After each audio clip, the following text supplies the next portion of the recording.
Well, hello, everyone. Good morning. Good morning. Happy Monday, as it were. Welcome to an early morning edition of Spy Stream.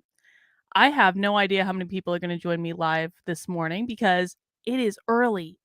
It's early.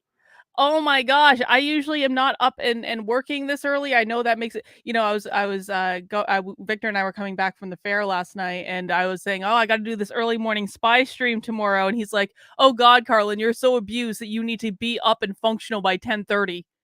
And the reason that is I usually work late. Like I'll work like till like 2 a.m. I'm very much a night owl. I am not a morning person. I am a night owl. Okay. So this is actually taking some sacrifice on my part, but I do think it's going to be worth it because let me show you what we're going to be watching this morning. One of my my super spies forwarded me this email from Boston University. Now, I take particular umbrage with things that Boston University does like this because I am a proud graduate of Boston University. I went to the College of Communication. I graduated in 2003. I actually consider Boston University to be like my alma mater. I have other degrees from other places, but it was just different. I had my college experience at Boston University. And when I was at Boston University, it was run by a conservative chancellor. And his name was John Silber. And I did not appreciate John Silber at the time. I really didn't. Everyone hated him. And he actually left the year that I graduated was the last year that John Silber was there. And I was like, oh well, thank God the university's finally getting rid of him. And now I look back on that and I'm like, man, they've kind of gone downhill since then because Boston University is now the home of Ibram X. Kendi and has invested over $20 million in becoming an anti-racist institution. I was young and naive when I was at Boston University. What can I say? Well, this morning, starting in about 9 minutes or so, Boston University is holding a whole, morning and afternoon of workshops about becoming an anti-racist institution and what their next steps are. And so here's what we're going to be watching this morning. We've got session 1, an anti-racist approach to building a diverse academic community. And that goes for about an hour and a half from 10:30 until noon. And they've got all sorts of people involved in that. And then, including the news editor of the Chronicle of Higher Education. That's the main news source in higher education, by the way. All right. And then they take about a half-hour break, and then they come back at 12:30, building anti-racist academic institutional policies. I think we've seen Chandra Ford before. I feel like I recognize her, the professor and founding director of the Center for the Study of Racism, Social Justice, and Health at UCLA. We've got the dean of NYU's School of Global Public Health, dean at Rutgers, dean at the University of Pittsburgh, Bloomberg Centennial Professor and Chair at Johns Hopkins University, and the director of LGBTQIA Plus Center for Faculty and Staff at Boston University. And that's going to go till 2 p.m. Now, just a couple programming notes. If this session goes over time, I do actually have to end it at 2 p.m. because I do have a meeting at 2 p.m. that I have to go to because I missed my weekly meeting with Joshua for nothing. But we're going to stream basically from now until they either kick me out of the Zoom or until 2 o'clock. We are going to stream. Now, if you have never been to a spy stream before, let me fill you in on what's going on. Hang on, I have a helpful manual for just this occasion. There it is. This is a live training, guys. This is not pre-recorded. Everything that we are going to be watching is live. I am crossing my fingers that the technology works in the way that it's intended and you will be able to hear what's going on this training. I have the Zoom pulled up on my screen right now. They haven't let people into it yet, but as soon as they let people in, then I'm going to start streaming the Zoom. But this is a live training. They don't know we're watching. I mean, okay, so every once in a while they do find out that we're watching. And so it's not out of the realm of possibility that someone could have seen me tweet out to my followers that I was doing a spy stream about Boston University this morning, because I do have my Twitter account back. P.S. We're going to talk more about how I got my Twitter account back later. Twitter permanently banned me a month ago, and as of yesterday, I'm back. So, but we're going to talk more about that later. But I guess I'm saying that that it is not out of the realm of possibility that Boston University knows I'm streaming this. Sometimes they catch us, most of the time they don't. But the biggest thing I want you to understand is that because this is live, I have no idea what's going to happen. Sometimes they let us in. Sometimes they don't let us in. Sometimes they kick us out midstream. Sometimes they have technology issues. Sometimes they don't know how to make their own sound work. We do the best we can on Spy Stream because we are doing it live, and everyone just needs to have a little extra patience, okay? Number two, when we are doing Spy Stream, I do not do commentary over the training because I actually do want to hear what they're saying. And unlike when we do happy hours or when we're doing other investigations, I can't rewind. Because it's live, I can't rewind and say, oh, I was talking over that. I need to hear what they said again. So I don't do commentary over the training when we're doing Spy Stream. But what I do is I type my thoughts, hang on, in the chat, and then the chat gets chatted in, and then I display my thoughts on the screen. Okay? So that's how we handle it. So that is how I do commentary while still listening to what they're saying. So that's how that's going to work. Now, if you are kind enough to super chat into the channel during the stream, I know typically super chats I read out on the screen. During Spy Stream, I display them on the screen. I display them long enough for everyone to take the time to read them, and I will display all super chats on the screen unless you're just being unreasonable and abusive, and then I'm not going to do it. But like if you say, like, which has never actually happened, but just in case, I feel like I need to do a qualifier. But I will display all super chats on the screen, and that is how we do that. And if you happen to chat in something exceptionally smart and insightful, I will also display that on the screen, whether or not you do a super chat or not. So those are our rules for Spy Stream. I hope everyone's on board with that. Please mount the like button if you are. Now we got a couple more minutes before we get started. So let me just share with you how you can support my work if you would like to. Of course, doing Schools Exposed program, I have raised $1,000 in order to launch in January that will teach parents how to find out what their kids are learning based purely on publicly available information. So we did meet our funding goal, and so that is going to happen. And I'm now raising for a marketing budget or whatever else people basically to make sure people get perks and have opportunities to enroll in the program. So if you would like to support this type of thing, I really am trying to build an army of parents that knows how to use public information in order to fight back against the schools. That is my entire thing. And if you want to learn more about it, please head over to unwokearmy.com/parents. That will redirect you right to this Indiegogo campaign. You can watch the video telling you more about what I'm building and what my goals are. And then you can decide if you would like to support it or not. And if that's not your cup of tea, there are other ways to support my work. You can become a monthly supporter on Patreon, anywhere from $5 a month all the way up to $250 a month, based on how many perks you would like and what you would like for those. We got some cool stickers, t-shirts, other great perks you can find on there. Now, if you don't want to give on Patreon, I have another option for you. You can become a member on my locals community, because I know that not everyone likes Patreon, but I'm trying to expand outside of the political right because I really want to reach more disaffected lefties and politically homeless people. But if you don't want to give on Patreon, that's totally cool. Join my locals, $5 a month, $50 a year, or you can make a one-time gift as well. All that is welcome and appreciated. And you can also become a paid supporter on one of my 2 Substacks. I do free articles entirely on my Substacks. But if you would like to pay because you appreciate the work that goes into writing those articles and articulating the information, you do have that option. Again, it's $5 a month, $50 for the year. I think there's an option where you can give more if you want to. And of course, I really appreciate it. I can't do what I do without my supporters. You guys are the ones that keep me in business. And so I'm very, very grateful when you do step up and support my work. Incognito in with the first super chat of the day. Welcome back from Twitter exile. The haters are going to Yeah, they're already reeing. We're going to talk about that later. In my stream at 5 o'clock, I'm going to tell you how exactly I beat a permanent Twitter ban. It took some doing, I'll tell you what, but I was persistent. I didn't give up. And frankly, Twitter was wrong. and I made them sit in their wrongness and deal with the fact that they were wrong, and I ended up winning. So, guys, that is what we have on deck for today. You're going to be especially lucky today because I haven't even had my coffee yet.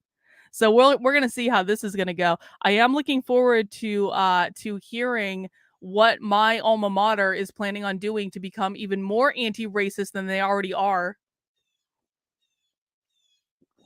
And of course, they're probably training faculty members and administrators from like all over the country in this. This is public. This is public. They sent this out to like everyone. And so, you know, if you're going to send me a Zoom invite to something, you got to expect that I'm going to use it, right? But I'm still waiting for them to open up the Zoom room. So we're kind of just chilling right now, guys. How's it going? Happy Monday. Let me just make sure. I want to thank everyone that is watching the stream on Odyssey and on Rockfin. And is Rumble going? Let me just see. Rumble, I was having some issues with this morning. Rumble looks to be going. And I'm even streaming on Gitter. But I hope you guys are doing well. What a way to kick off our day. I've got my knitting. Let's see.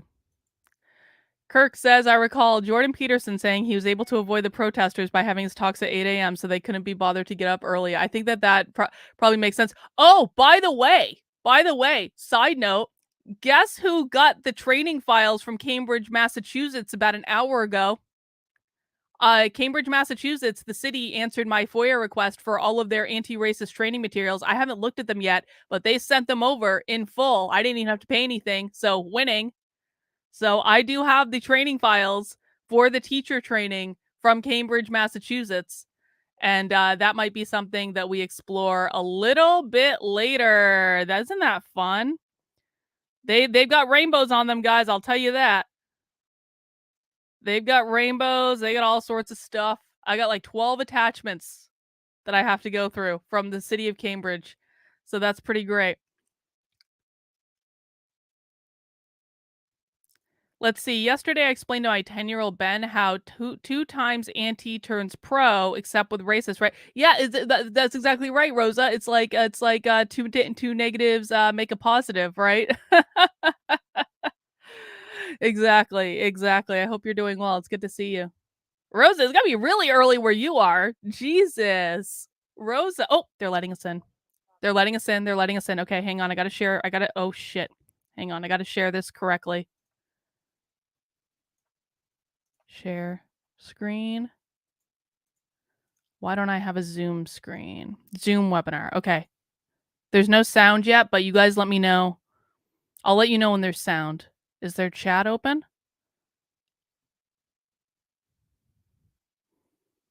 Sometimes I like to have the chat open just to see. There's no sound yet.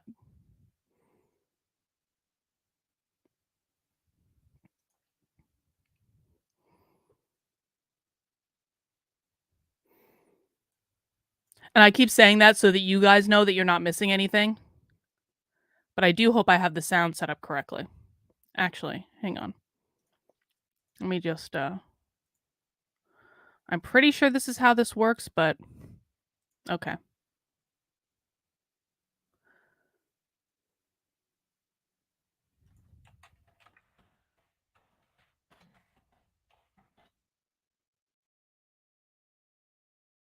I might have set this up wrong. I'm just double checking real quick. Yeah, that's what I thought. Why am I not seeing share Zoom window? Oh, okay, this should be correct. Never mind. This is Carlin hasn't had her coffee yet. Last minute technical freak out. I'm still not hearing any sound come through. They haven't started yet.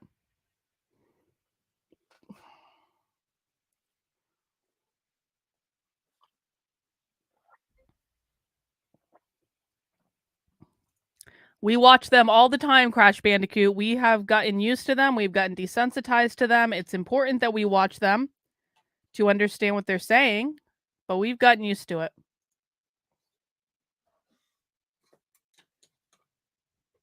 Still not hearing any sound.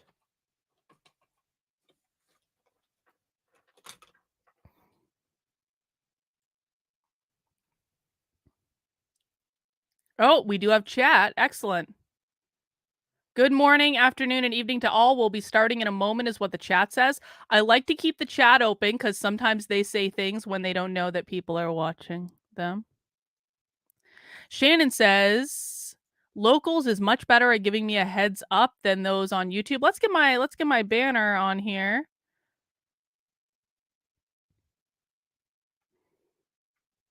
Actually, I'm gonna do this banner. Yeah, locals is really good.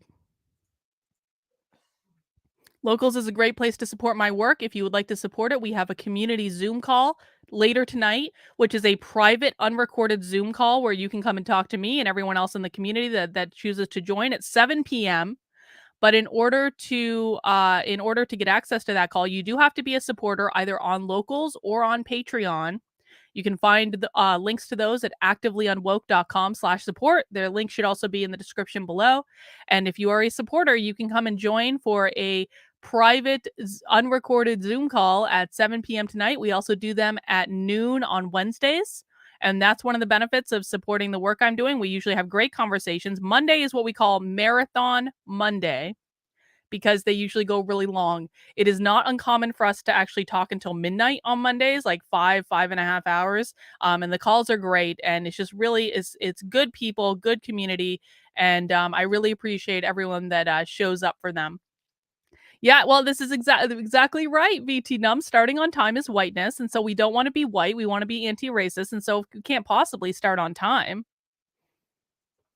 I'm still not hearing any sound. They're futzing about is what's going on. They're futzing about.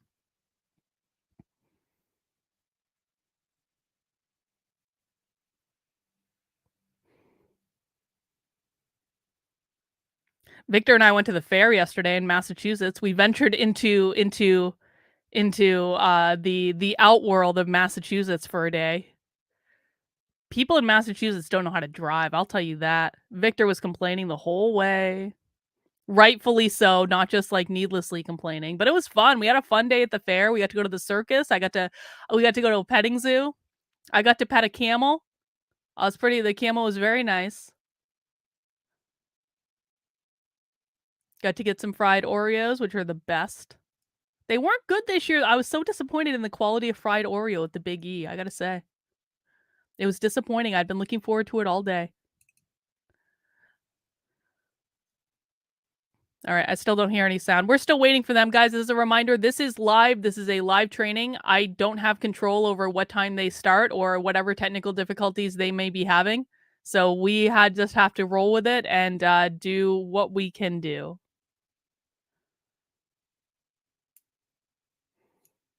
And mount that like button for me if you haven't already. For the fact that I am spy streaming an anti-racist presentation from Boston University at 10:30 in the morning. What other channel gives you this kind of content? I'll tell you that.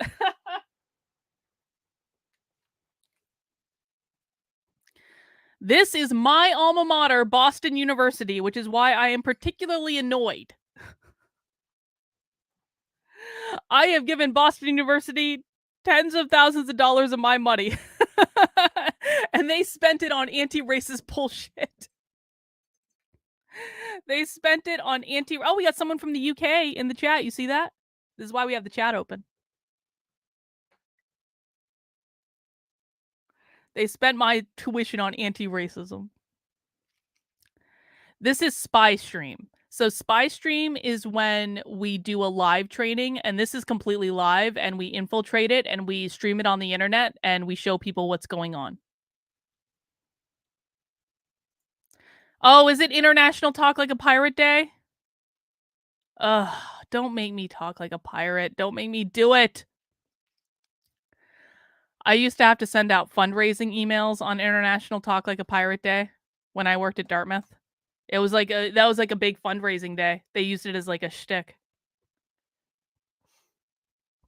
Well, Trendolin, even if you can't make it work, remember this is being recorded and streamed on several different platforms. So even if YouTube takes the recording down for whatever reason, they never have, by the way. YouTube has never removed a single spy stream. But as a reminder, guys, I'm also on Odyssey. I'm also on Rockfin. I'm also on Rumble. I'm also on Gitter. Oh, Do you guys hear sound? Hang on, they just started. Let me know that you hear sound. Please hear sound. Might be a little bit of a delay. Sound? No sound?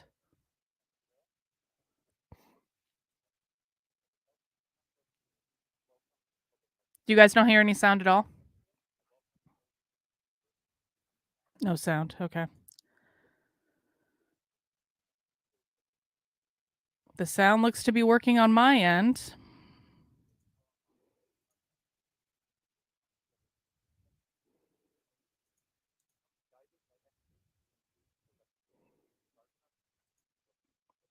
For our health.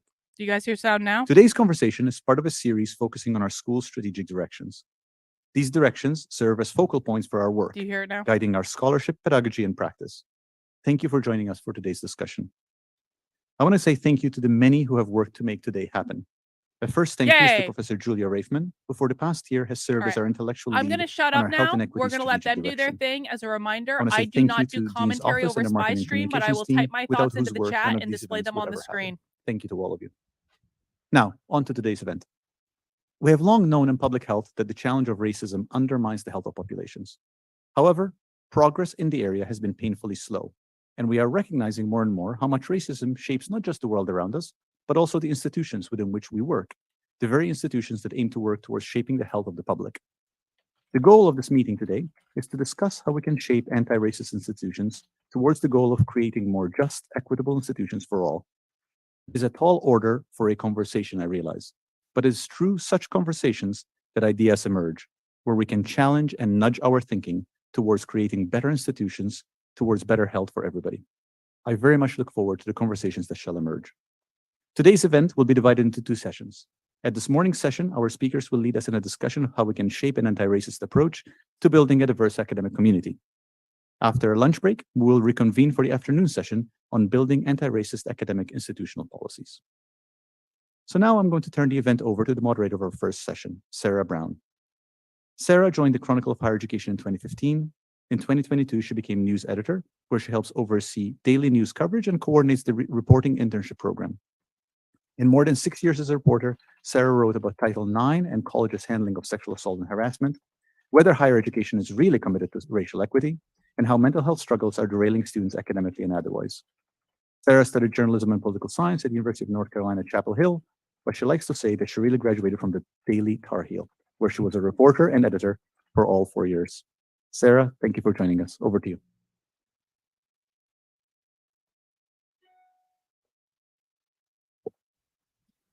Thank you, Dean Cleo, for that very nice introduction.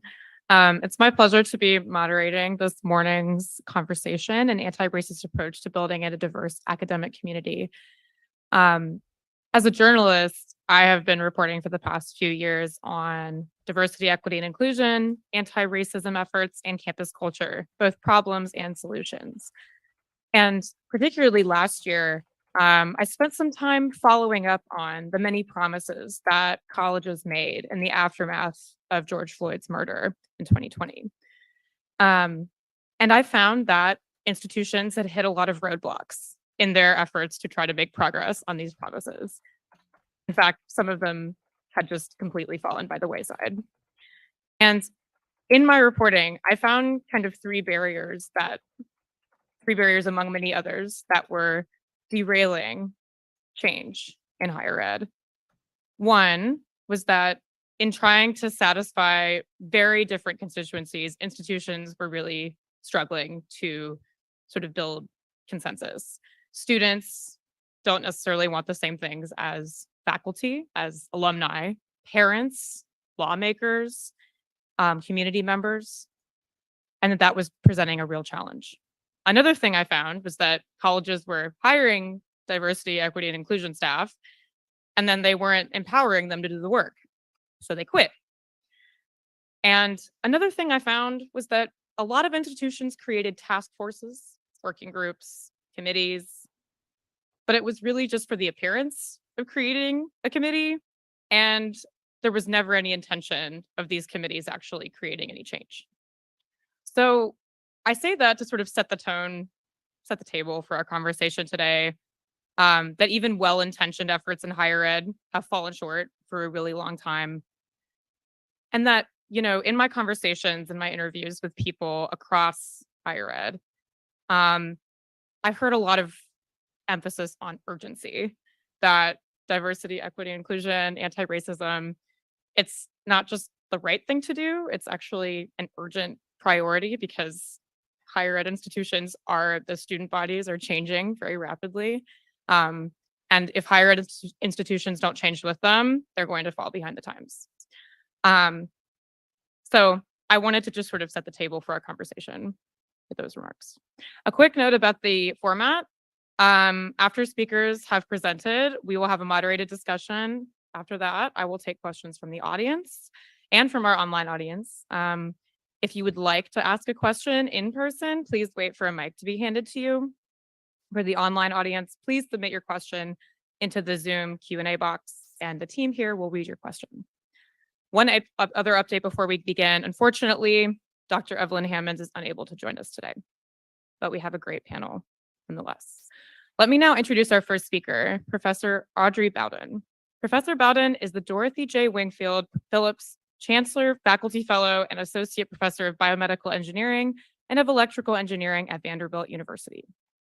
Prior to this, she served as Assistant and later Associate Professor of Electrical Engineering and Bioengineering at Stanford University.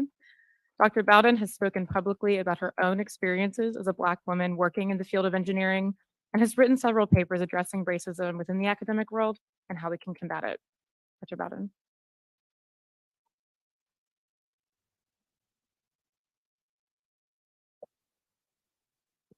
Thank you so much for the invitation and also for the introduction, Sarah. And I think that really sets the stage for what I'd like to say as part of this conversation. So before I begin giving my main remarks, I just want to give you some context for how I got into this conversation. So as was mentioned, I'm an engineer. And so this is not really my area of scholarship, but it overlaps significantly with my experience as a Black female going through engineering. And so in the wake of George Floyd and a lot of the conversations talking about racism, I realized I hadn't actually experienced in my memory a lot of overt racism, but I did feel that my experience reflected a lot of what I call unequal burdens that I had going through my career. And so some of them look very innocuous, like being asked to help my university have diverse committees. So take last week, for example, I was asked to be the diversity speaker for a student organization, which is great, and I would love to contribute to that. At the same time, I need to now reflect on whether I'm going to do that or give up time with my child in the car because that's my carpool day and I spend quality time with my kid. And my white colleague isn't asked to make those same choices. And there are other things like going to extra activities, attending conferences where I might see more people who look like me so that I can get more mentorship because there are, quite frankly, a dearth of such people on my college campus. When I go into the classroom, I do get scrutinized in ways that some of my colleagues do not, and it gets reflected in teaching evaluations. And some of the comments are quite disrespectful. Every time I walk into a room, I remember when I first started as a junior faculty member, I would go into a meeting, and if it was like an event for the chancellor or something, I was wondering, okay, if they take my picture, is it going to show up on the front page of the university's website because they want to showcase their diversity initiatives? And just other things that my colleagues have felt in terms of like how their name might be viewed on applications, or even sometimes like if I want to work at night, I really worry about if I should work at night. I'm wearing a sort of dress suit now, but honestly, I'm most comfortable in sweats and a hoodie, but that's not always the thing that I feel like I can wear walking around campus when I want to get my work done. And so these felt a little bit burdensome. And so I thought that particularly because none of these experiences are acknowledged in the promotion process or compensated in any way, I did feel like I had something to bring to the table in terms of this conversation. I also heard around this time a quote that I thought really embodied some of my life experience, which was the idea of systemic racism, which isn't something that I had known really how to define it, but someone defined it as living in a system that's not defined with you in mind. And I think a lot of us might have experiences of that based on our different identities, but this really embodied a lot of my experience as well. So in the wake of George Floyd, several of us in engineering decided, well, we probably need to say something. And so a group of us in engineering got together and formed a collective. And as part of that collective, we decided we didn't want to just talk amongst ourselves. We wanted to do something. And so I, in particular, wanted us to put a paper out there and really charge institutions to think about how to become more anti-racist institutions. And so I'm not going to talk through what's all in that paper. And if you'd like to, I encourage you to read the action item list that's at this link here. But the paper actually has targeted recommendations for various constituencies.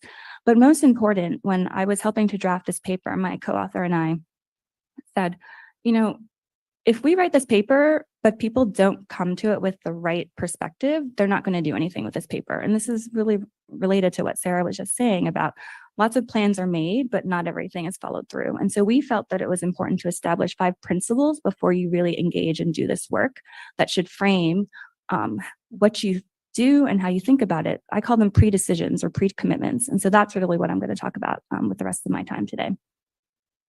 So the first principle is attitude. Okay, so here's my boarding pass that got me here. It says Boston on it.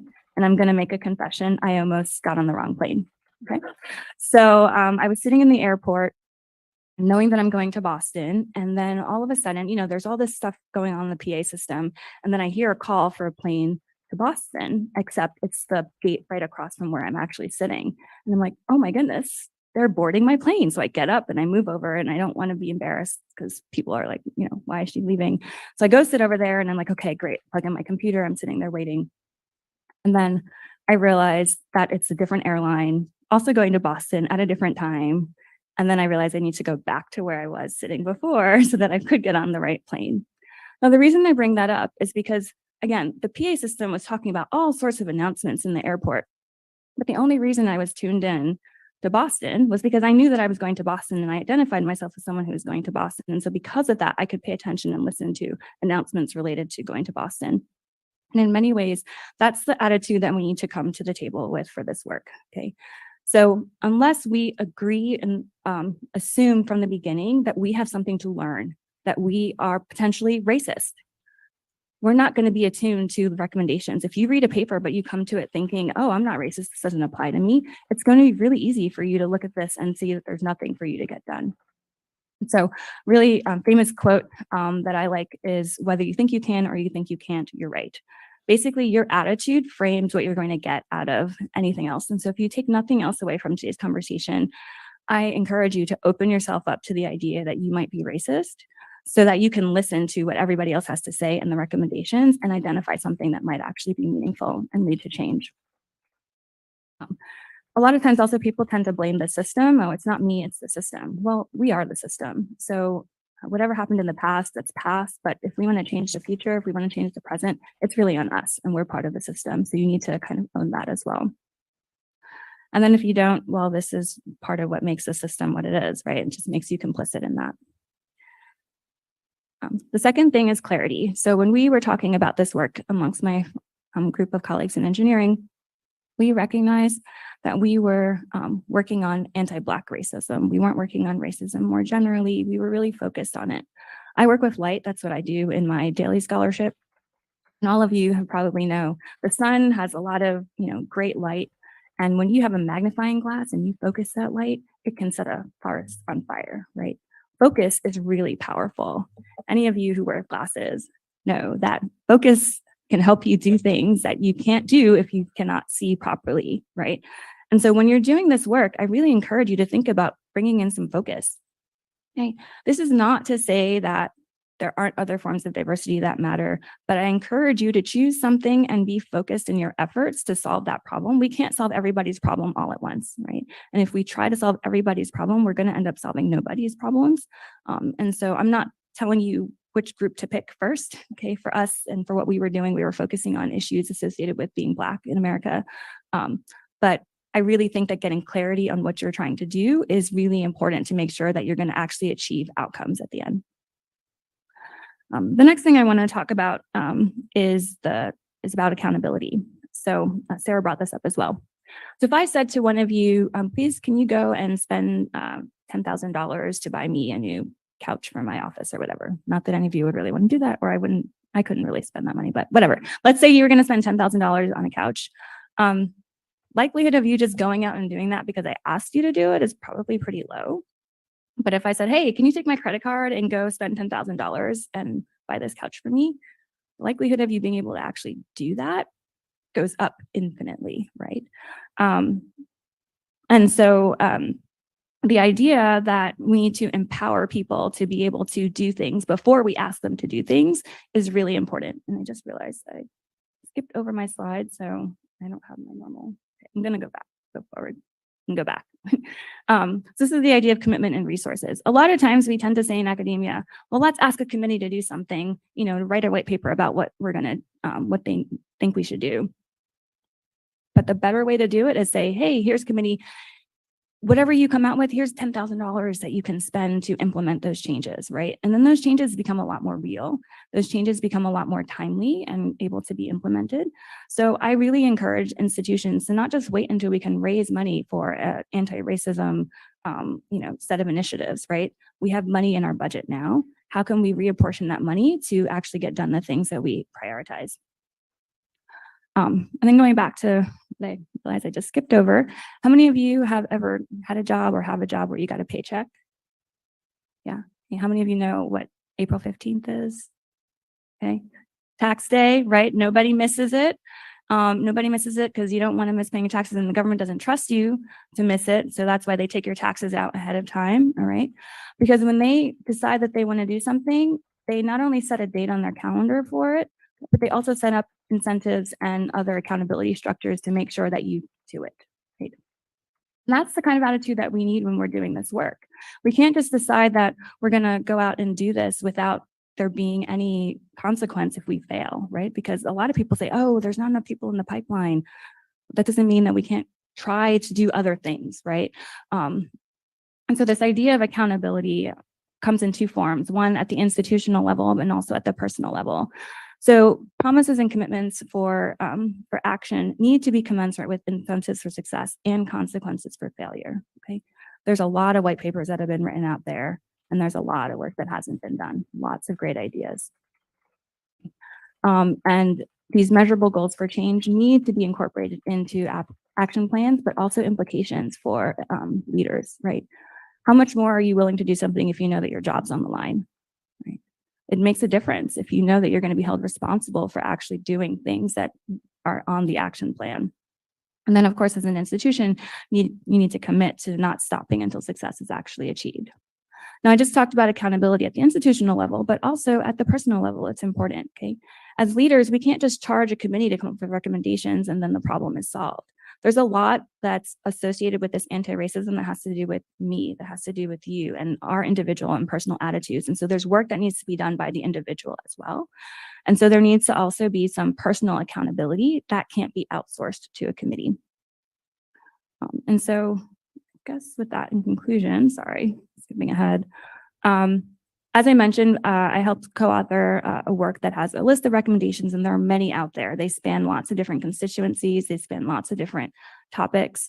But really, before you read that, before you read anything, I really encourage you to think through these ideas of having the right attitude, being clear about what you're doing, setting up structures for accountability, and being willing to commit the resources necessary to make sure that the work gets done.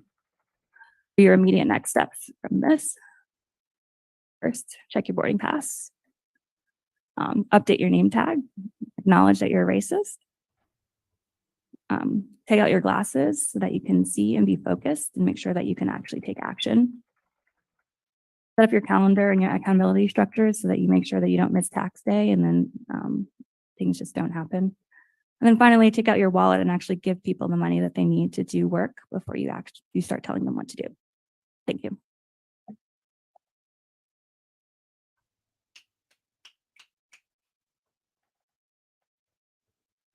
Thank you, Dr. Bowden. Next up is Professor Utube R. Essien. He's an assistant professor of medicine at the University of Pittsburgh. Professor Essien's research focuses on racial disparities in the use of novel therapeutics in the management of chronic diseases, including atrial fibrillation. He has applied his health equity research framework to the COVID-19 pandemic, rapidly becoming an expert in examining the disparities that disproportionately affect minority communities within COVID-19. Dr. Essien is a fierce advocate for diversity and equity in medicine, speaking nationally on the topic and co-founding an anti-racism in medicine podcast for the Clinical Problem Solvers podcast. Dr. Essien.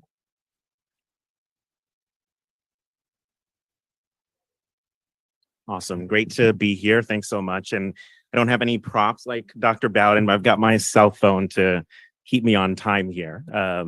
So the title of my remarks is called The Urgency of Now, kind of playing off Sarah's comments earlier, sustaining anti-racism in academic medicine. So I'm a physician, and the academic space that I will be sharing about is academic medical centers. So 8 minutes to share on these 3 objectives. We're going to go great. Discuss a little bit about the history of racism in medicine. Examine how racism has an impact on the tripartite mission, as we call it, in academic medical centers, from clinical care to research to medical education. And we'll close by identifying strategies, the 5 Ds, as I like to call them, for how academic medical centers, can actually achieve and sustain anti-racism. So the first objective was on racism in clinical care. And this was a paper that was published a couple weeks ago in the New England Journal of Medicine. It highlighted the fact that X-ray exposure for individuals who were Black versus white up until the 1970s was different. So Black individuals were purported to have different skin and bones that required a higher rate of radiation for X-ray imaging compared to their white counterparts. This was published just a couple of weeks ago, really highlighting this practice. And the reason I bring this up is that the history and legacy of race and racism, specifically in medicine, has really been throughout for centuries now. And it's not been until the last couple of years where it really has been especially emphasized, and I focus on that word especially because this is a conversation folks have been having for decades now. This is a paper published in year 2016 that talked about racial bias of medical trainees. It was a well-known study published back almost 6 years ago or so now, that showed that medical students and residents at the University of Virginia had different understanding of false beliefs comparing Black bodies to white bodies. About 20% of these individuals believed that Black nerve endings were less sensitive than white nerve endings. About 40% believe that Black blood coagulates faster than white individuals' blood. Nearly 60% of these individuals believe that Black skin is thicker than white skin. Again, these are medical students, residents who are the future physicians of our society. And so what does that mean for how they take care of patients in the future? And what does that mean for conversations like we've been having over the last 2 years, that racism as a public health issue, and one that I'd argue that goes beyond public health, but that it's actually a medical issue, a medical crisis, a healthcare issue in our society.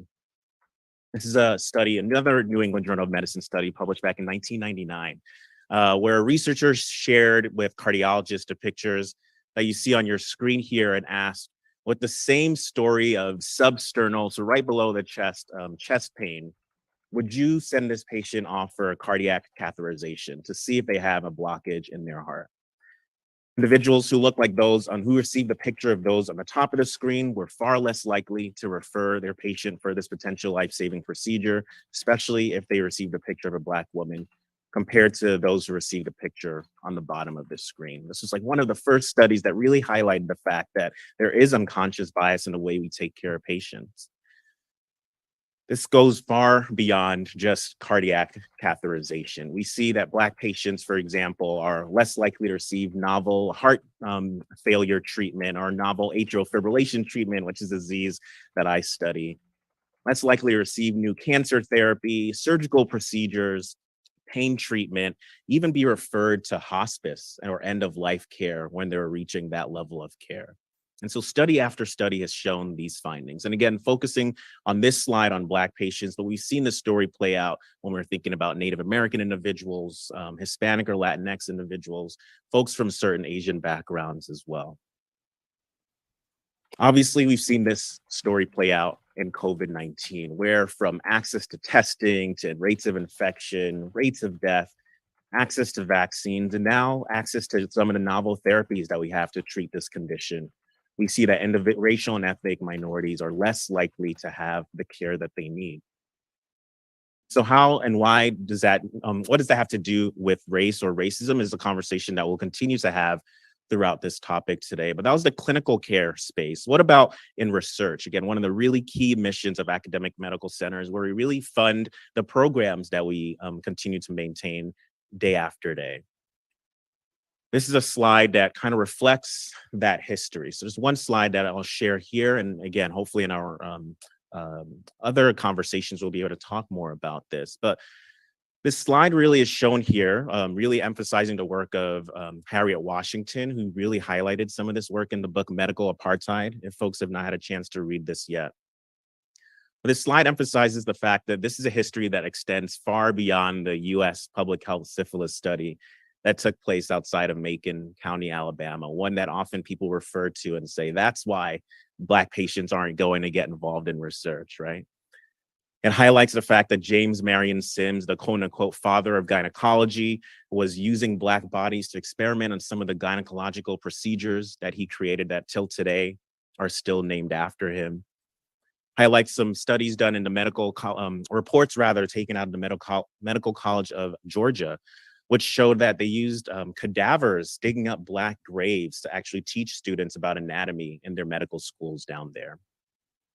Talks about the Holmesburg prison. I'm from Pittsburgh, just a few hours away in this city that actually experimented on prisoners using radiation, with similar experiments taking place a few hours away over in Cincinnati. Again, this really is a history that's so important to know, a history that we didn't learn during medical school when I started just about 13 years ago, but one that really examines and describes why there may be some understandable hesitation for why individuals may not be super excited about getting involved in that new COVID-19 drug trial. What about in medical education? Again, you have to teach these individuals how to become physicians and what happens, how we think about racism there.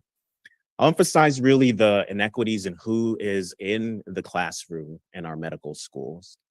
This is a report back from 2019 that showed really the dearth of individuals who are underrepresented in medicine, including Black, Latinx, American Indian, and Alaska Native folks, who are really underrepresented compared to the US population. And this study highlighted that fewer Black men matriculated medical school in 2014, the year after I graduated, than in 1978, the year after my dad graduated from medical school back in Nigeria. These are numbers that we have to fix. These are things that we have to address. And I think hopefully the conversation we're having today will continue to inspire us for how to be able to do so. And before I leave my formal remarks, I'll leave with just a couple of potential strategies, the 5 Ds, as I mentioned. And so desegregating healthcare in the US, the patients who are receiving their care just a couple blocks away from where we're sitting today look very different from those who were receiving their care where I practice at Mass General Hospital, less than a few miles away. And why is that the case? Very different from the patients that I saw in the Bronx, where I was also learning how to be a medical student. We know that there is significant segregation in the care that we receive, just like there's segregation all throughout our country. And this is something that we have to address using payment policy, using actual research policy as well to address that gap. Investing from racist practice and policy. I emphasize those 2 words because it's not just I had a racist doctor who told me that I needed to do X, Y, Z. But it's really the practices and policies that we have in place that we have to get rid of. Why is it more likely that a resident physician is more likely to be taking care of a patient from an underrepresented background compared to the attending specialist physicians? That is, in my opinion, racist policy in practice. Diversifying the medical workforce, we've already talked about how we need to address that, and that starts way before medical school, as I hope we'll emphasize today.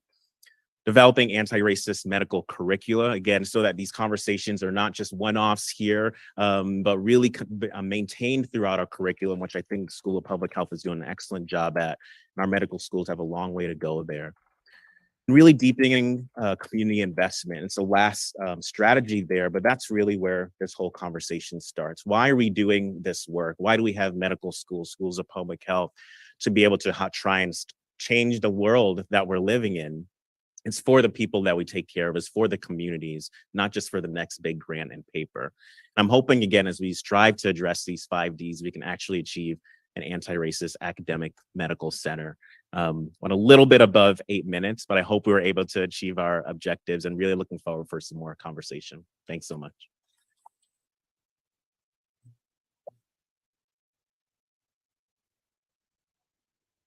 Thank you, Dr. Estienne.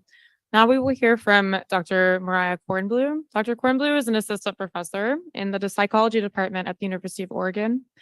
Dr. Kornblue's scholarship addresses issues of inequality at the intersections of race or ethnicity, gender, social class, immigration status, and other social forces by exploring how children and adolescents develop an understanding of structural inequalities and the agency to engage in social and political action. Dr. Kornblue's research reflects her ongoing commitment toward disrupting educational and health disparities. Dr. Kornblue.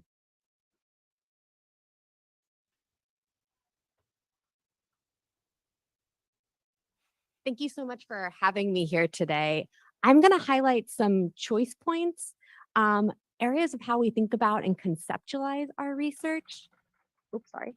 How we think about and conceptualize our research, how do we utilize it, and how do we engage in it with the hopes of supporting an anti-racist research agenda. And this talk came from, and is inspired by this introduction, from a special issue that I had the honor of co-editing with Dr. Ani Rogers at Northwestern, as well as Dr. Joanna Williams at Rutgers University. And here we really want to reflect within our field, which is developmental psychology, an opportunity to present and engage in methods that promote anti-racist scholarship. Really here thinking about how can we critically reflect upon the field, but also creating opportunities for scholarship that is often kept out of the empirical peer review process, the gatekeeping that can happen within academics and publishing. And so we wanted to create a space where we were really creating openings for folks that were thinking about new theories, new methods, or bringing in space that was critiquing maybe dominant theories and methodologies. So I'm going to highlight some of the questions we asked ourselves, as well as our co-authors. And then I'll highlight some of my own work and how that has conversation with these choice points around that. My work has involved youth-led participatory action research, so partnering with young people to conduct research. And this is no way the sole method of engaging in anti-racist scholarship, but presenting one idea of many and how we can engage in this work, which I'm so honored to be a part of the conversation today with folks. So choice points. The first thing we talked about as scholars, but also with our co-authors, was our theories and methods that we use in research have assumptions. And these assumptions have conflict sometimes with our anti-racist intentions. So we need to name those assumptions when we're engaging in this type of scholarship. We need to interrogate them. We need to talk about how we might apply them in actual practice. And also recognize and talk about their limitations. What can we not see using this particular theory or method, presenting the how and why of our scholarship. The next one, which is for psychologists, requires some unlearning, is challenging deficit-focused framing. Not always looking at individual differences or interpersonal bias, but recognizing that that can actually perpetuate a deficit-focused narrative. Even sometimes when we talk about context, like a community or neighborhood, we're still perpetuating a deficit-focused bias. So here the question that we really wanted to ask ourselves and as well as scholars is, how are we situating the problem? As a developmental psychologist, is it the individual youth? Or is it the families, the neighborhoods, the communities, or systems, structures, and institutional practices? Are we being really specific in our work in naming those institutional structures, systems, and practices, rather than perpetuating a deficit-focused narrative? Are we being evident in our research around that? And another key component that I think has been really highlighted in these talks as well is activism, access. Is what we're actually doing research on mattering to the communities we claim to care about? As a developmental psychologist, can educators, teachers, young people themselves use the research that I'm generating? Can they access it? Does it actually have an impact on their lives? And so here were kind of some key questions we asked the co-authors as well as ourselves in thinking about our scholarship, thinking about our practice, trying to build anti-racist practices here. And no way a mutually exhaustive list at all. So youth-led participatory action research is one methodological as well as epistemological approach that recognizes that young people are whole beings that are able to interrogate, name, and challenge social issues in their lives. And in youth-led participatory action research, there's a history of engaging with young people that have been studied on or where research has perpetuated negative narratives around. So partnering with racially minoritized communities.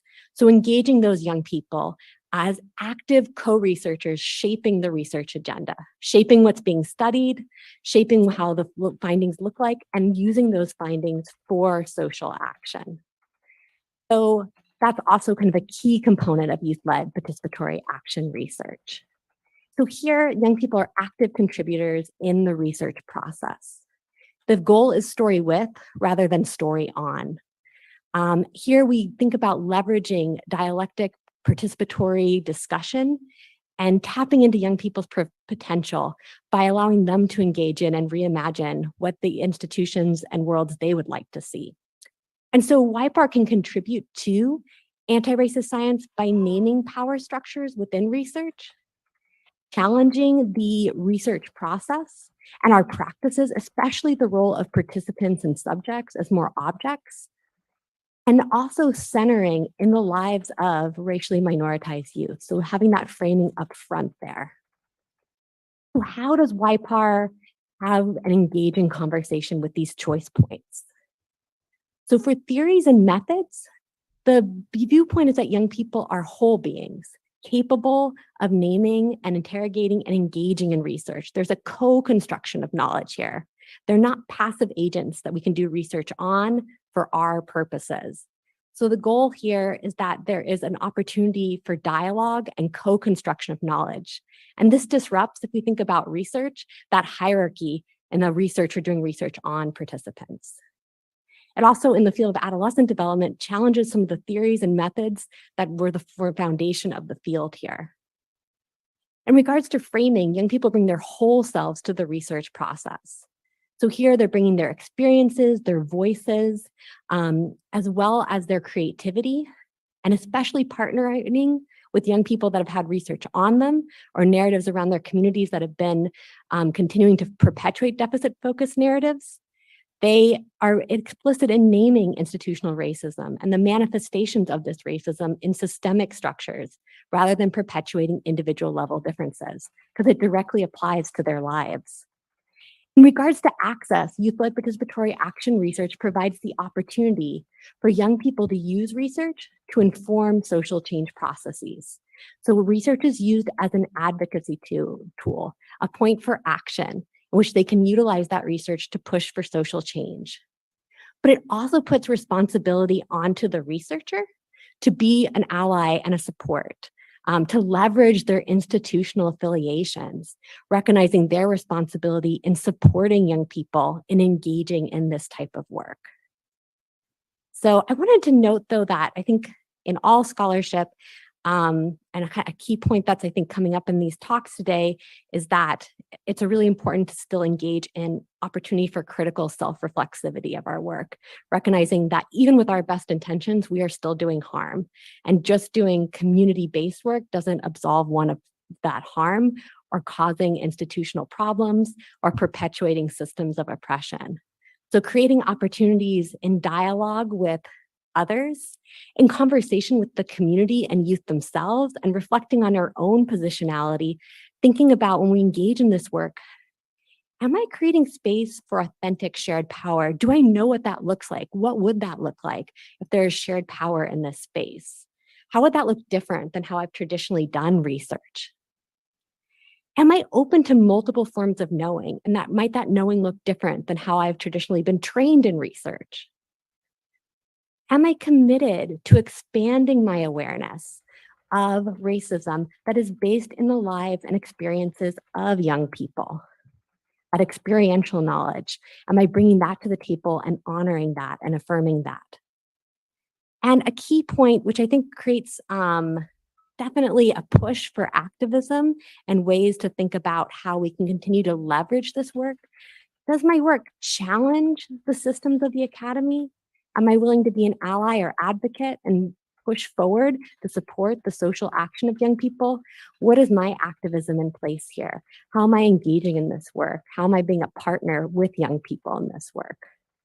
So that's one example of a methodology, but I do encourage you to look at the special issue and really think, how can we think about scholarship in a critical way?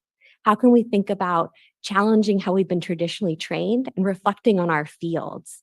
How can we think about engaging in this work and thinking about what are the narratives that we're reinforcing when we produce scholarship? Does our scholarship have that social impact that we're so passionate about that got us into research? And how are we holding ourselves accountable and naming that in our scholarship, where we messed up, where we've seen limits, where we don't necessarily see the full picture, to be explicit and transparent, building an academic community of critical self-reflection. And how do we create more opportunities for scholarship that has traditionally been kept out of academic spaces? How do we create more opportunities for scholarship in partnership with communities? That is very challenging to publish. And those publications are really important if we think about thinking about retention and tenure as well. So thinking about opportunities to really partner with communities when we think about writing that work, and how as an academic community can we embrace that and really support those efforts as well. So I just want to acknowledge my co-authors as well of the special issue, and thank you so much.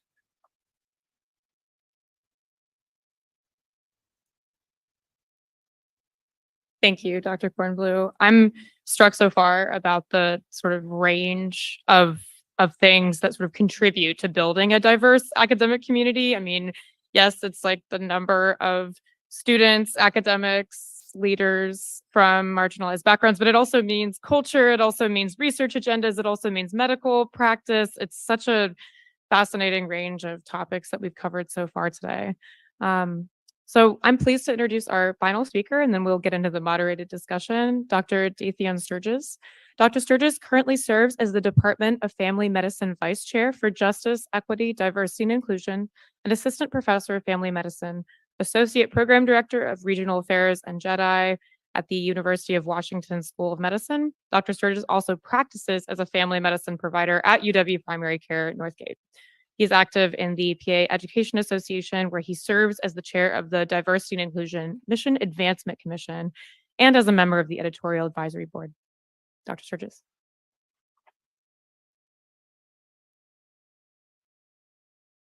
Right. Good morning, everybody. So we have had some great talks this morning, and I think that, inadvertently, I think this is a good way to end this, because it gives a prelude also into our conversations for this evening.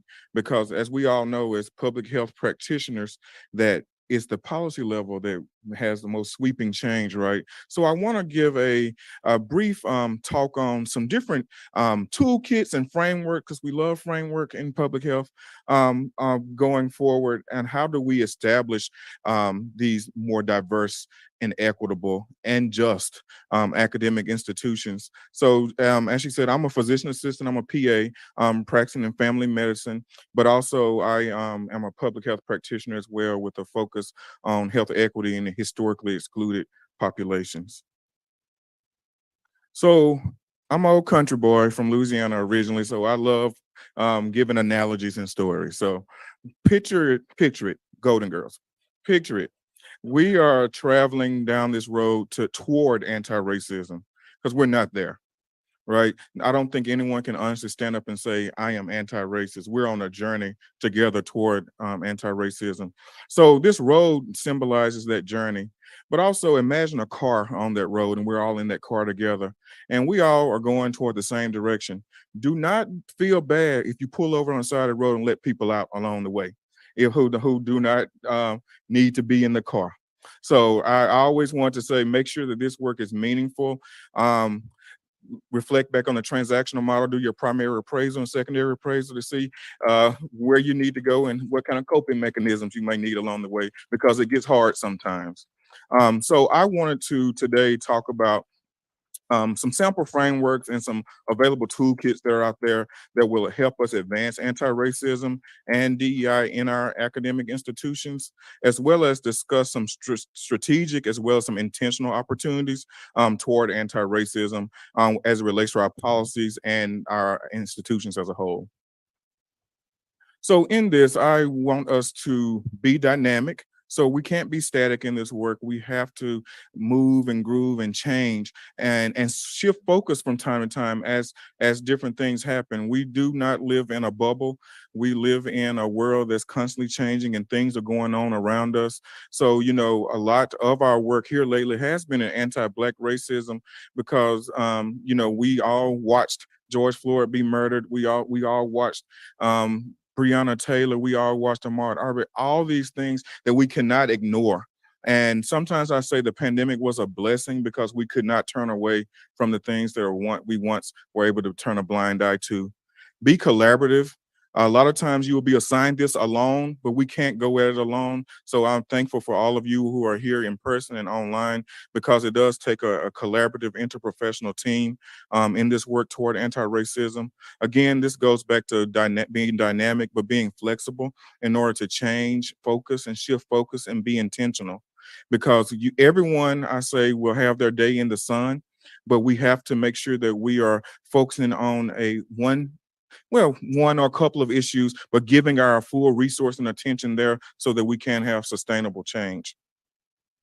So one of the ways that we do that is like, look at the social ecological model. We're at the top, we're looking at the policy level. So we want to make sure we're reviewing existing policies through what I call a JEDI lens. I had a good conversation with someone last night about our term JEDI, which is justice, equity, diversity, and inclusion, and looking at it through an anti-racist lens. So every time I'm reviewing policy or we're looking at handbooks and different procedures, I put on my JEDI hat, I say, and I say, okay, let me look at this critically through a JEDI lens. And so at the University of Washington, we have this equity impact tool of how we review different policies and procedures. So you can use this actually in creating policy and procedure, but also in really just dissecting and seeing how do we need to change or do we not need to change. I would say we went back here recently looking at our policies and procedures in the Department of Family Medicine, and they were last updated in the 60s. So you can imagine, right? So this is some ways on how to critically appraise your policy. So look at the scope. Really look at who are the stakeholders, and also who needs to be at the table when we are coming up with these policies and procedures. Like, who is it about? Because, you know, one thing we talked about community participatory research, you can't really do it without knowing and involving those that it's going to affect. Look at how you will assess equity and the community context. In family medicine, we always say, you know, we're a profession that's rooted in the community. We're change agents. It's rooted in social justice. We're a counterculture. So I always say we need to renew our social contract with the communities. And so throughout even academia, your stakeholders also are the community members. And so what voice do you need to hear? What voices are being represented? What's the impact on known disparities of the community? So if you go in blind and don't even know the disparities, it's kind of like just throwing spaghetti against the wall, right? And just seeing what sticks. And then in that too is very important as academics and in academic institutions to look at and analyze the analysis of the decision-making process. So again, prioritizing the community, also evaluation. So when we do these things, we want to make sure that we have measurable goals and outcomes so that it can be sustainable, so we can know, are we actually moving toward anti-racism? And then make sure that you have a purpose, as well as look at any adverse impacts that the policies and procedures may be putting forth. So ask yourself, who could be negatively impacted by these policies and procedures? I will tell you, I'm going through promotion and tenure right now, and some of the things that are meant for good are actually negatively impacting me because I am not able to tap into my network of people who do JEDI work because they're saying they're too close to me. But I tell you what, I'm a Black man in medical education, and we know each other and we support each other, and people are propping me up from time to time. So you telling me I can't use these people? So I'm having this back and forth pool right now because of some policies and procedures that are in place. Look at how do we advance anti-racist alternatives and how do we implement them? So again, looking at the anticipated positive impacts, not only just the negative, but how can it be positive? And then also again, that you see the word communities again. We have to make sure that we are rooted in the community to make sure that impact is equitable there. And then just doing ongoing learning and engagement. So it's really a performance or a continuous quality improvement project. So that is one way that we have been looking at the impact of equity when it comes to our policies and procedures, but also so you can use this framework to also create different policy and procedure. And so, a lot of times we don't, this work is hard and we don't want to just reinvent the wheel all the time. So I want to offer some existing frameworks or toolkits that are out there, but also, you can feel free to develop your own. But this is one that our PA Association has come up with. So the Diversity and Inclusion Mission Advancement Commission, which I chair, a couple years ago, we developed this DEI toolkit as well as some best practices. And so it's really just a step-by-step, which can be personalized for your organization as well. So number one, we have to make sure we define goals and objectives. So this kind of sounds like program planning, right, and health interventions. So define our goals and objectives first. Then make sure you go to your implementation strategy. So coming up with, okay, how are we going to design this and how are we going to make sure that we push it forward into the community? And the step 3 is after you come up with that, you want to make sure that you begin the implementation. So this is really just a continuous loop of quality improvement. And so that's that way of being dynamic and being flexible too, because anywhere along the journey, you can always go back to the previous step. So begin the implementation. Step 4, you want to make sure you start gathering the data and then come up with an assessment plan. Then move on to step 5 to make sure you have your discussions and the reports, send them out there to show, okay, this is what we did. This is how we changed toward a more anti-racist system. Did it work? And then based on the data and what you have assessed, make improvements. So, if it worked, great, but you still want to monitor it. So you look at it through a continuous feedback loop of process improvement. So this is one roadmap that we have out there that's available. Like I said, that can be customizable to different academic institutions. This other one is called the CARES framework that I worked on with a group of PA educators to come up with how do we cultivate an anti-racist environment, and we offer some strategies and solutions. And so we call it the CARES framework because you in this work, it does take heart and you definitely care. So we say we have to look at the leadership structure. So you got to start at the top. Look at the leadership structure. Are these people on board? You've heard of, assigning duties to different committees, assigning a task force, but what are the tangible resources that are given to these task force, and do they actually care about the result that's coming out, or is it more so of, well, we're doing it, so we check that box? So leadership structure and what is the composition of the leadership structure? Is it diverse? Is it homogenous? Does it have diversity of thought?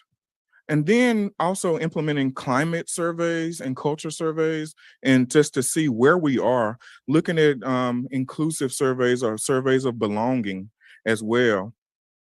And then the big one is admissions. So in higher education, we are the gatekeepers. We can either choose to keep the door closed or we can kick it open.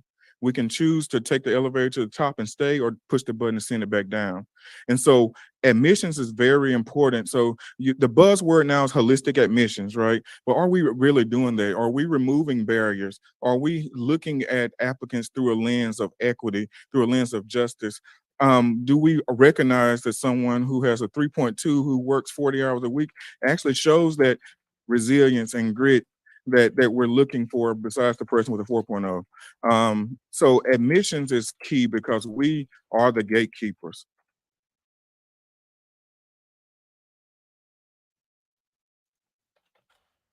too. So looking at curriculum, how are we incorporating anti-racist pedagogy? How are we incorporating structural competency into our curriculums, and also teaching history? So I teach racism in medicine topic at the University of Washington, and we do a timeline just as you kind of saw here, and we start 1609 and go through present day. Some people get it, some people don't. I kind of got triggered when we were brought up about the feedback from students. You would be surprised at the things that I've seen and read about me. That as a part of policy and procedure, everyone else has to read too when I go up for promotion. So it's those things. I tie that back to the policy.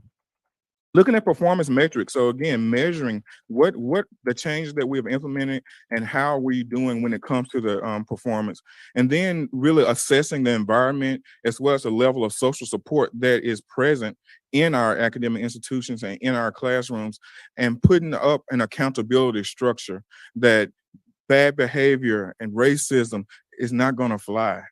That is usually the lay of the land. Is if you report something, you're usually the one that's vilified, right? So we have to have some accountability structure, and then communication styles too.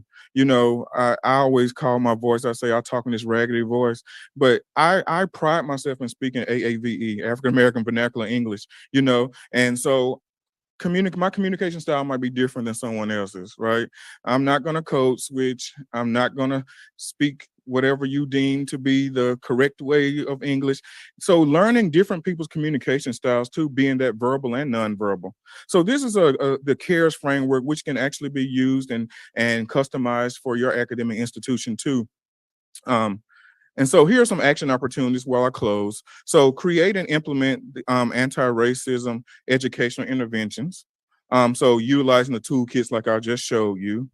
Implement anti-racist pedagogy. So this is a pedagogy that is really rooted in critical reflection. Neutrality is not allowed.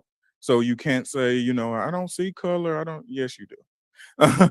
Understand, and then really understanding the roles of oppressive power structures. And then we want to really move beyond cultural competency because, especially in medicine, we always say, I'm a culturally competent provider. Actually, no one's ever can be culturally competent. So I think that's a misnomer. So you don't get a badge. It's not a one and done. So it's actually you're being culturally humble and you're on a journey toward cultural competency. But just replacing that with more so structural competency. So it's really looking at the overall system, the complex social and environmental, as well as economical structural factors that are actually influences people's lives and people's existence and how they show up in your academic institutions.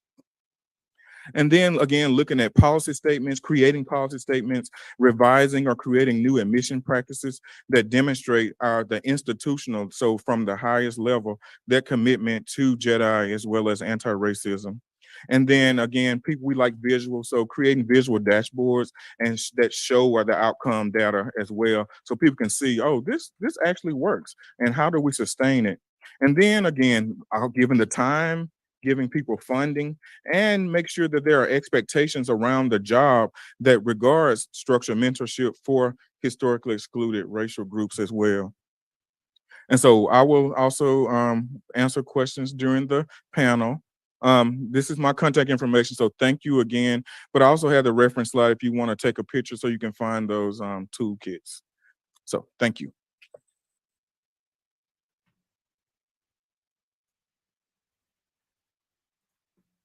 Thank you, Dr. Sturgis. And now I'll invite the panel to join me on stage for a little bit of discussion. As a reminder, if you're in person, there'll be a mic to answer questions. And if you're on Zoom, please use the Q&A function.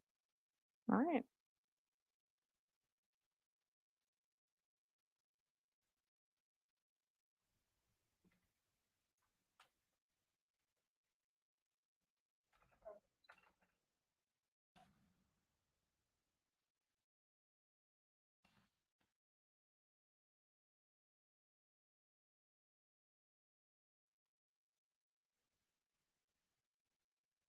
Good? Okay. I wanted to thank you all for the presentation. questions. I wanted to ask a couple of questions before I go to the audience. And one thing I wanted to touch on this theme of building a diverse community is sort of diversifying the scholars, the faculty. Cluster hires are something that a lot of institutions have recently committed to as one way of bringing in a wider range of perspectives on the faculty. How can institutions support and retain those faculty? And what else? And what else can help diversify the pipeline for scholars in higher ed? We going down the line, or Just jump on in. Oh, yeah. I can say, well, really, if you want to build a diverse pipeline, it's a few things. So, honestly, a lot of people are kind of starting from scratch. So optics are very important too. If you can see it, you can be it. So if you don't see it, that's one way. But also looking at what are the generational inequities that accompany people from underrepresented or historically excluded backgrounds. For example, when it comes to historical inequities, when it comes to wealth building. So, what are you investing into people who come here, who actually come with loans, who come with also, they might be a first generation college graduate who actually has money, who also has responsibilities to help the people back home. So, if you don't have different competitive packages, sometimes even diversity bonuses, if you're not aligned with the HRSA loan repayment programs, those are some things too that, a lot of people say, well, they just didn't come because we weren't competitive or the salary. Yeah, that's half the problem. Or maybe not even a quarter of the problem. Is really understanding and looking at history and the historical inequities, intergenerational things, and understanding that and how using some of those frameworks or using policy, how can we actually address that? So that's just one thing I think that we can add on. How do we add more diversity into academic institutions? Yeah, I 100% agree. I think the financial piece has to be addressed before we start to address this piece of diversity. When we saw, there's a couple of years ago, a headline that said the wealth of Black Americans in Boston was $1. Like that is the cumulative wealth of Black individuals in this city. That's not sustainable when you're paying $300,000 to go to medical school, probably here at BU, but same at Albert Einstein where I went to medical school. So absolutely have to focus on the finances of academic education. I think the second around cluster hiring is that, yes, you can bring people in, but what happens over those first 3, 4, 5 years when they're at the institution? We we check off the box, recruit our most diverse faculty, residents, fellows, whoever it is that we're recruiting. What happens on the ground? What does that culture look like? And I think the I part of the DI effort has to be emphasized, or really addressing the culture. And so all of these roles that we brought on into our institutions need to really reflect on the retention part of recruiting diverse faculty members as well as trainees. And if I can add just 2 other thoughts. I think part of the idea with bringing in cluster hires is you think, okay, these people can be there for each other. But it's not enough for them to be there for each other. They still need the support structures that everybody else gets. So just doing the hiring itself is not sufficient. There still needs to be a lot of work done on the ground to make sure that those hires are going to stay the course and be successful. When I was a junior faculty member, there was a department at my institution who hadn't tenured a female faculty member in, I think it had gone on 20 years or some very large, ridiculous number. And, the department just kept saying, oh, well, we just haven't found qualified candidates. The question becomes, at what point does the department own that they did not prepare those candidates to be successful in the tenure process, right? And so I think it's not sufficient for us to just bring people in, but departments, institutions need to own responsibility to make sure that they get them across the line so that they can stay there, that they want to stay there. I was overhearing a conversation on the bus this morning about, how institutions can signal to people that we want you to be here. What kinds of additional top-offs or whatever can you give to make people want to come, to make people want to stay? I think all of those things are really important to make sure that those cluster hires are not just investments at the beginning, but they actually become investments that lead to a return. Just to add in, I think also this idea of where when folks are doing kind of expanding this idea of the tenure and promotion process, so the labor of diversity work, activism, doing community-based work, it is often not part of people's tenure portfolio and it's not recognized, and that has an impact on equity with tenure and promotion too. So expanding how we define tenure and promotion, what are the guidelines here, the work of diversity, equity, pushing for more equitable pipelines, that is not just service, that needs to be kind of recognized in a holistic package, and thinking about tenure and promotion, which is still very narrowly defined, this work. Yeah, I actually wanted to ask a question specifically about what you just raised, sort of this idea this idea that DEI work is not rewarded in tenure and promotion. This is something we've done some reporting on at the Chronicle. There are some institutions that are trying to add DEI in some capacity to tenure and promotion. I'm curious if you all have thoughts on how can the tenure and promotion process recognize that work more adequately, so that the tenure process doesn't just sort of skirt over all of this unequal burden. You were talking about sort of unequal burden and all of the extra work that you have to do as a faculty member of color. How can the tenure and promotion process recognize this work? I'm going through it right now, so I could speak You have thoughts? One thing, so at the institutional is layered, right? So at our department layer, we have a committee called the JEDI Committee, which I chair, and we actually have now, you have to have DEI contributions for merit increases and things like that. So now if you don't have it, it's a markdown. So that kind of is so I'm having conversations with people of, actually this is what you're actually contributing to DEI, you might not know it. So that's one thing. So to make it expected, an expectation, and then that adds a level of accountability. And the same goes with our CVs. We have to have a section in it outlining our DEI contributions. Now we're trying to see how does that look? And when it comes to those still viewing it, I don't know yet. I'm on the faculty senate, and we are looking to pass where we have to make it a mandatory process. Part of the process for promotion tenure. There's a lot of pushback because people are scared, saying, "Well, what if I don't?" And that's the issue.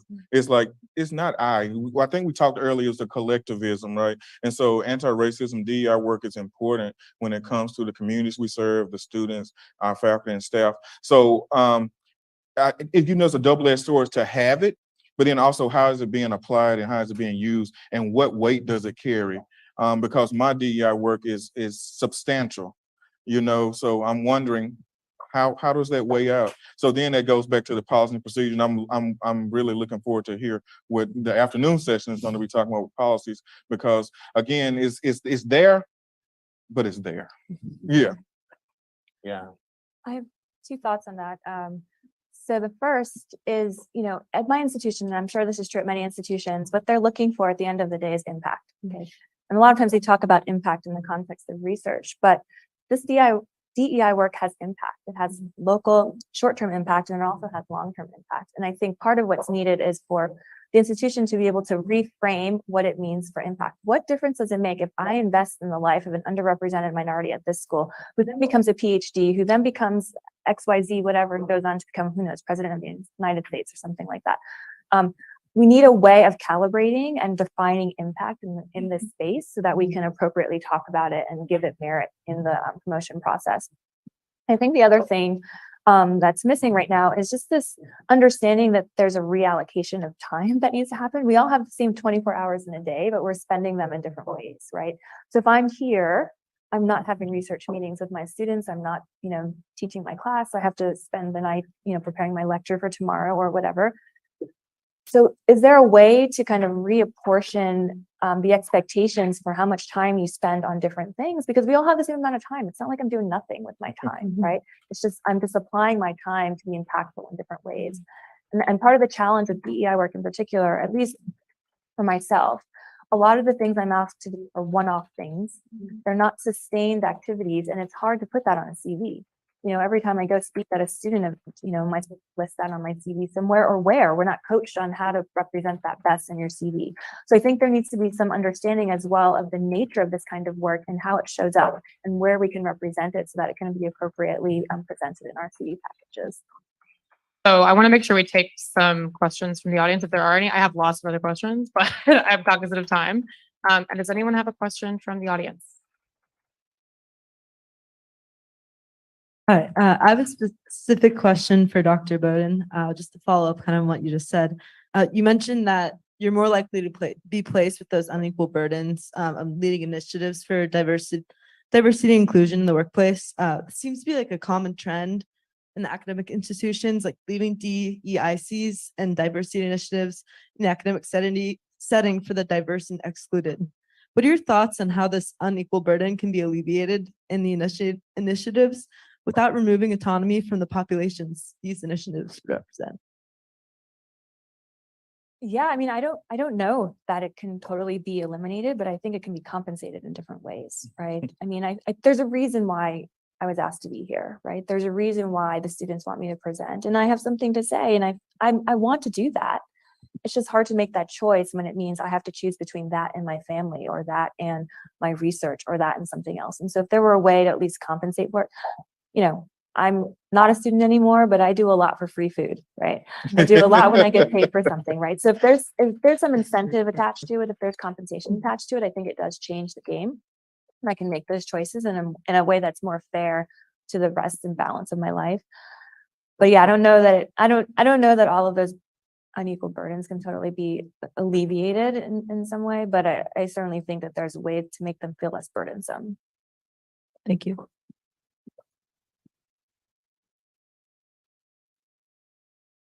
First of all, thank you, everybody. That was really interesting.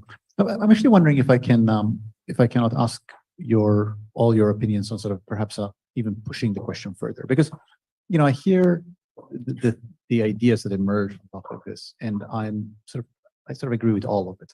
And then I also hear the comment that I'm most familiar, but there's 24 hours in a day, 7 days in a week. So to my mind, inevitably, just perhaps I think simplistically, we're trying to do things that we never did before within academic institutions, but the weeks remain the same. So I wonder, to what extent does this call for a reimagination of this role that academic institutions play? And sometimes in my own mind, I find it useful to compare academic institutions, let's say, to like the symphony, right? The symphony, there's a certain task what the symphony used to do, and historically, the symphony used to do things a certain way. And is it reasonable to change what the goal of symphony is? And is it reasonable then to change what academic institutions do? And I'm just curious about your thoughts on that. And I sort of feel like it's something which I think about quite a bit, and I feel like we've engaged that conversation, but I can't help but feel like we're not engaged in the conversation enough. So I'm just curious what you all think about. I'll just say, I think that's a really great question. And one of the things that I tell my students is that the most important thing that they can learn in college is to learn how to learn. Because college is not about this finite amount of knowledge that you're going to gain in 4 years. It's about just being able to teach yourself new things for the rest of your life. And so I think what you're talking about to me really sounds like reimagining the role of the university. It's not about the specific classes that we're teaching, and are we teaching them, the specifics of, the history here so that they can have that knowledge. I mean, that knowledge itself is important, but also giving them the framework to think every time they go into to do some other activity, I need to be thinking about, is this relevant? And, how can I bring this anti-racist lens to what I'm doing? I think that is probably a big piece of the role that academic institutions can play, preparing students for the future beyond their time at the institution itself. I was going to say with curriculum as well. So I teach in a medical institution, and so really we're looking at, okay, how is medicine being taught to you? So it was brought up here earlier. So looking at algorithms, so for instance, treatment of hypertension, and it has one column that says black, then it's non-black, but that's the only explanation. So people look at it like, oh, this is a biological construct and we have to treat our patients differently. But it's really flipping the script and say, what are the social drivers of being black? Are the lived experience, the cultural things that may be predispose people to hypertension, right? So, and looking at incorporating all that into our curriculum, but also for the people, I was thinking about unequal burden, is if you're a faculty or staff, you have FTE, which is time. So institutional support looks like dedicated FTE toward this work. I have about 60% time to Jedi work, and that's because finally I asked and said, you know, I'm doing all this work. I need some money, I need some time. And so eventually, at first it was like 40%. So I was doing it at the department, at the section level. And then I applied, I was telling them earlier, I just applied to be the vice chair. And then that came with 20% more. So it's still burdensome because you still can't get it all done, but it helps alleviate some of that burden because you're compensated, you might get some free food. But also it shows that there's dedication and intention to what you're doing. So it's money to do the programming, there's time, there's staff, there's people. So that's another way to show institutional support too, is to actually carve out and create time and space and resources for the work. I think like Dean Galea mentioned, like this work has been happening for years and for centuries in this way, where the coin of academic medical centers, for example, is research. You get your NIH grant and you publish your papers. And that's really, in the end of the day, what people are looking for. Yes, everything else that we do is helpful, is appreciated, is acknowledged on the school's website.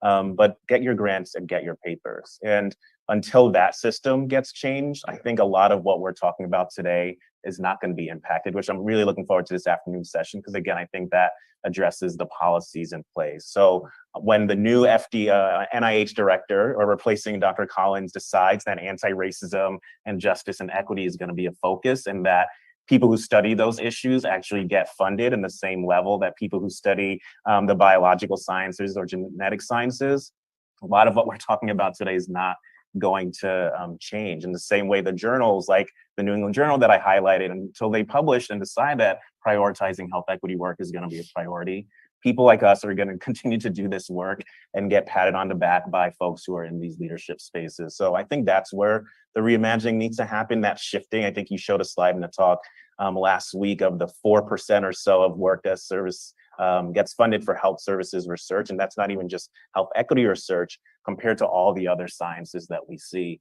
And I think until that changes, again, a lot of what we're talking about today will be really hard to shift. I think both of you mentioned earlier also this work in the community and reimagining institutions as partners with the community, so that the students that are being trained are accountable to those communities and are engaged with those communities as well, and thinking about ways to bring them into our university structures as well, so that there's opportunity for dialogue and having conversation about what the implications of our work is in multiple spaces would also, I think, have a lot of having that shift in lens of thinking about why are we doing this work.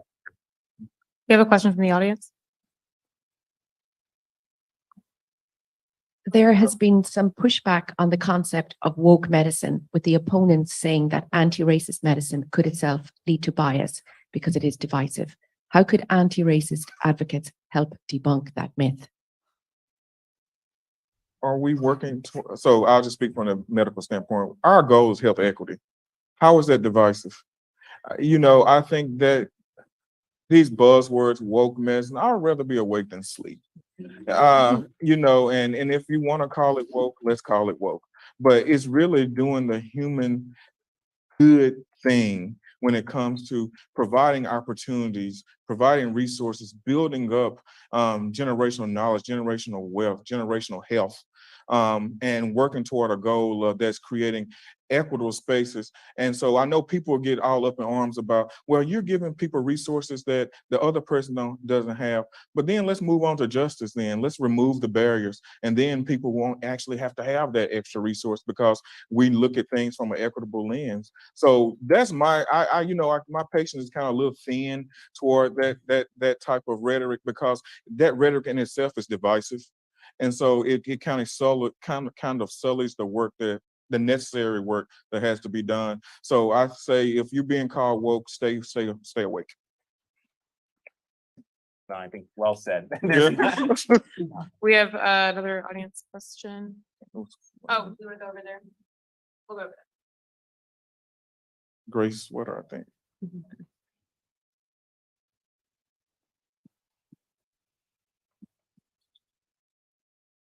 So this kind of goes right along with the last question, but you all have been very fierce advocates and change agents in your respective fields. But you've talked a lot about the pushbacks that you receive because of your efforts to make change.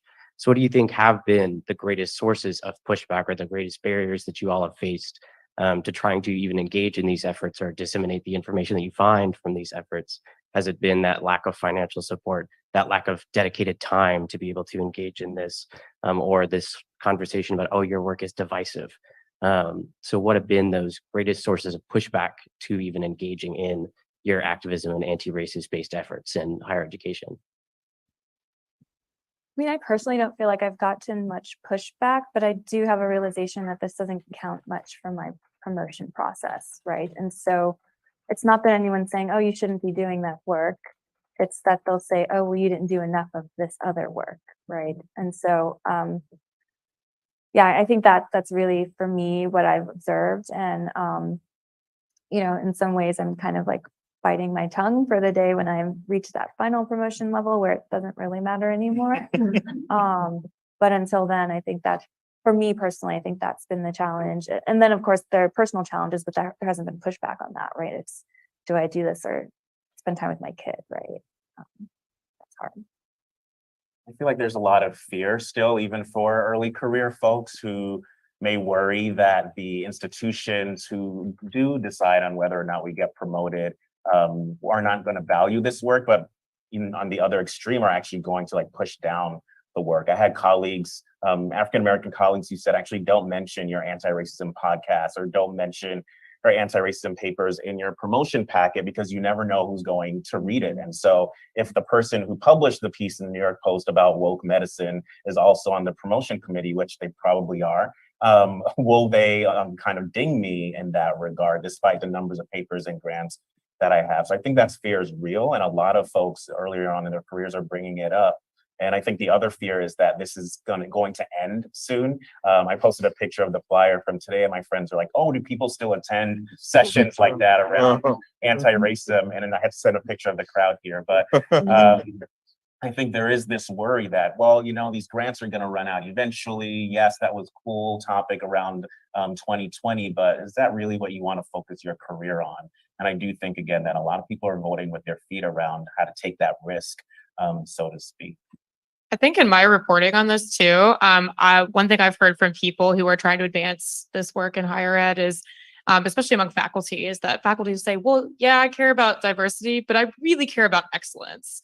And that there is this, that there's this divide, this disconnect between diversity and excellence. But then, you know, you talk to people who are sort of advancing diversity, equity, inclusion, and like the two things are not able to be divorced. I mean, diversity and excellence go hand in hand.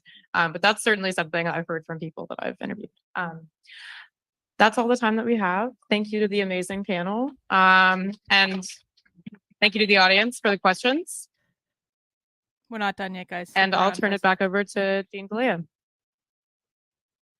They're not done. There's a part 2. I'm going to talk Thank you. about That it in was a minute. outstanding. There is food now in the back, and we have 25 minutes just to mingle and talk amongst ourselves, and we'll come back at 12:30.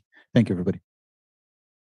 All right, everyone. That is part 1 of the Boston University Becoming an Anti-Racist Institution workshop for right now. Now, what they're going to do is they're going to take a little break. You can see they've got a countdown timer there. And so you got about 25 minutes to hit the restroom or grab lunch or do whatever. Oh, they just kicked me out. They just kicked me out. That's interesting. Why did they kick me out? That's interesting.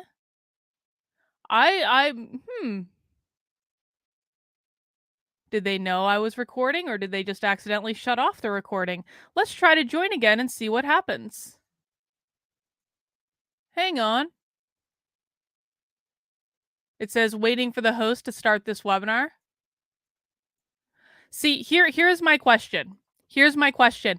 I don't know if they intentionally kicked me out or if they don't know how to use their own technology and they stopped and they just, because it sounded to me like they stopped the recording. That's what I heard when they may disconnected it during the food break. So I don't know if they just stopped the meeting or if they kicked me specifically out. Now, I'm not signed in under my real name. Just so we're clear. I have like 8,000 burner accounts, as some of you know from Twitter. But I also do have different accounts that I use for Zoom. I have different accounts that I use to sign up for this stuff. So my bet is that they kicked everyone out temporarily while they're serving lunch, or someone hit a button that they shouldn't have, or something like that. We're going to assume, until we have confirmation otherwise, that they screwed up on their end, and then I can get back in. And it says right now, I have the Zoom up on my screen. It says waiting for the host to start this webinar. So I guess we'll have to see. But guys, as a reminder, we are watching a live training today. This is live. Spy Stream is live. We just watched the first part of the training.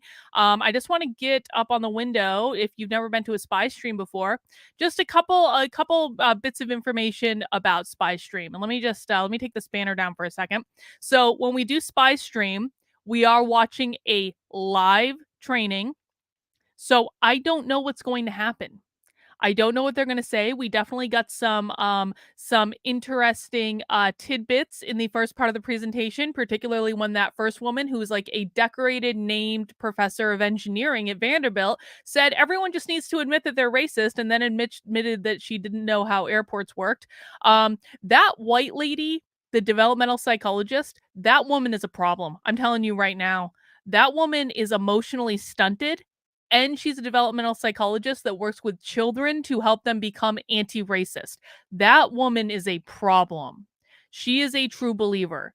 The two men, I don't know. I kind of thought the guy in the bow tie actually made some interesting points, if I'm honest about it. I don't think that everything these people do is trash. I thought that he actually made some good points around assumptions that people make when they're providing medical care and that sort of thing. So I didn't actually really have as much beef with him. That last guy is a moron. I'm sorry. This has nothing to do with the color of his skin. I don't really care what the color of his skin is. He would call me a racist for saying I don't care what the color of his skin is. He was a moron. Like, he just does not know what he's talking about. I'm sorry. Like, so I don't really have anything good to say about him. But so the point I'm trying to make is, like, we're watching a live training. I don't really know what they're going to say. I don't know what they're going to do. I don't know what technical difficulties they might have. I don't know if they're going to kick me out of the Zoom room at any given time. We just try to do the best we can. Now, I do not do commentary over the trainings when we do Spy Stream, and that's because I really am trying to listen to them. We do a lot of reaction videos on this channel where I might watch a training that was done like a day ago, a month ago, a week ago. But when I do those, and I do commentary over those, but when I do those, I can rewind them. I can't rewind this. This is live. And so I am actually trying to listen as much as I can. And so I do not do commentary over the training because I don't want to inhibit my ability to listen. But as you can see from the first part of the training, what I do is I do make notes in the chat, and then I display them on the screen when I have things to say about it. I also might display your chats and things like that. I do display all super chats on the screen. I don't read them out because, again, I actually do want to listen and I want people to be able to listen. But I do display super chats on the screen as well. And I do thank you for the support for my channel. So I guess we've got probably about 20 minutes for a break. Let me just do a quick promo, guys. Now I'm going to be going live again later today, probably 5 o'clock. And later today, I'm going to be talking about how I beat a permanent Twitter ban. If you didn't hear, about a month ago, actually 1 month ago today, to be exact, Twitter permanently banned my account for my Dr. Carlin B account for sharing government email addresses. And a lot of people have spread rumors and lies all over Twitter that I got banned for harassment and hate speech and violence. No, that's not true. Twitter banned me for sharing government email addresses. I fought with Twitter for a month over this. Yesterday, they finally relented and reinstated my account because I didn't break their terms of service to begin with. And at 5 o'clock today, I will be doing a stream where I take you through the entire month-long process of fighting with Twitter to be able to get my goddamn personal account back. And the irony of it is like, I actually feel great without, I actually, it was like a nice little Twitter detox, to be honest about it. Like, I actually feel better than I have probably in 2 years not being on Twitter on that account. And so I will be using the account very differently going forward, but I do want to show people the lengths that I had to go to get Twitter to admit that government email addresses are not private information. It was ridiculous. It truly was. And so I'm going to be talking about that at 5 p.m. today on the channel, and I will show you evidence for everyone who thinks that I'm lying. No, I'm going to show you receipts, dude. I have like I have several emails from Twitter saying you have been banned for violating our privacy policy. Your account will not be restored. So anyone who is believing walk away fame whore Mike Harlow and his merry little horde of cancel mob, you can come and see the actual receipts at 5 p.m. because they're not telling the truth about what happened. I have the receipts. They don't have the receipts because they're liars and a leftist cancel mob. So that's what we'll be doing today at 5 p.m. Now, guys, if you are enjoying this, I hope you will consider at least subscribing to the channel, mounting that like button for me, turning on notifications if you're subscribed to the channel. But other ways that you can support my work include becoming a member on Patreon, Locals, or Substack. Now, I cannot do this work without your financial support because your financial support frees up my time from doing consulting to be able to focus on this stuff with you guys. It is my goal to be doing activism full time. I'm not there right now, to be really honest about it. And if you would like to have me doing more of this stuff, then I do need your support in order to be able to do it. I do give great perks and benefits to my supporters, to include 2 Zoom calls every single week. We are doing a private unrecorded Zoom call today at 7 p.m. It's Marathon Monday, which means that Zoom call might go as long as like 5 hours. We talk for a long time on Mondays. We also do them on Wednesdays at noon. And how you can get invited to those calls is by becoming a member in either Patreon or Locals. On Patreon, you can become a monthly donor for $5 a month, all the way up to $250 a month, depending on what perks you want. And you can get some great other perks like stickers and t-shirts. This is part of the reason I set up on Patreon. I actually like the functionality of their website to be able to offer different like merchandise perks and things like that. You can head over to activelyunwoke.com/support to find out more about the perks you can get on Patreon. But if you don't want to join Patreon, that's totally fine. You can become a member of Locals. I do understand that some people have a problem with giving money to Patreon because they do cancel people. Totally get it. If you're one of those people, then consider becoming a monthly supporter in my Locals community. $5 a month or more if you want to. $50 a year or more, again, if you want to. You can also make a one-time gift. When you become a member in my Locals, you will get invited to those Zoom calls. You will get invited to book club, bitchcraft, stuff like that. You get invited. You also get, by the way, if you're a supporter on any of these platforms, you also get invited to my supporter Discord. We're starting to do regular movie nights. We've watched Soylent Green. We've watched Demolition Man. We've watched 1984. We got a whole list of movie nights we're going to do. We're kind of on a dystopian kick at the moment. But if you want access to all of that and the special perks, definitely become a supporter on Locals Patreon, or you can become a paid supporter on my Substack as well. All of my Substack articles are free, and you only pay if you value the work I'm doing. But probably the best way that you can help me out right now is I am in the midst of fundraising to launch a program to train 10,000 parents how to find out what the public schools are teaching their kids based purely with publicly available information on their website, on their social media, how to find their policy documents, how to FOIA information. I just got, and I haven't looked at them yet because I got them right before this stream started, but I do have a FOIA request has just been answered from the Cambridge Public Schools. So I FOIA'd all of their teacher training materials. They hired a teacher trainer that doesn't believe in capitalism to come in and train their staff. I've got all their materials. And so I'm going to be taking a look at those, and maybe we'll even walk through those together. But I will teach parents how to do all of this stuff. I really do think that, listen, it's not that any of this stuff is hard. It's not hard, but it's overwhelming. And it can be confusing, and they're using different language than people understand. And so what I want to do is to teach average everyday parents that just want to know what's going on, how to use public information to find it out. I want to tell them what the words mean, what the language means, stuff like that. And boom, that is not productive. Boom, I'm not going to allow that shit in my chat. That is not productive.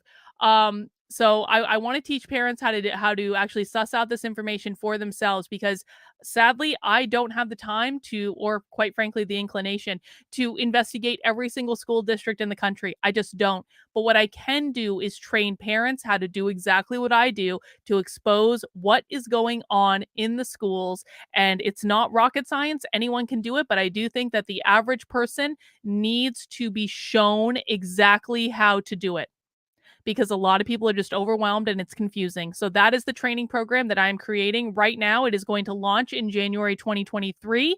And if you would like to get early access to that training, the best way to do it is by heading over to unwokearmy.com/parents. That's going to redirect you to my Indiegogo campaign. You can watch a video to learn more about the training program I'm developing and why I'm doing it. And then you can make a gift of support. I'm going to recommend that you come in at the $50 level, because at the $50 level, that's going to get you first access to the program when it launches in January. You're going to be one of the very first people to get access to it. There are only 50 slots available for that. 23 of them have already been claimed. So there's still some spots left for that. And as soon as those 50 slots are gone, then we're going up to $75. If you would like to purchase a scholarship for you and for someone else, well, not a scholarship for you, you're purchasing your spot.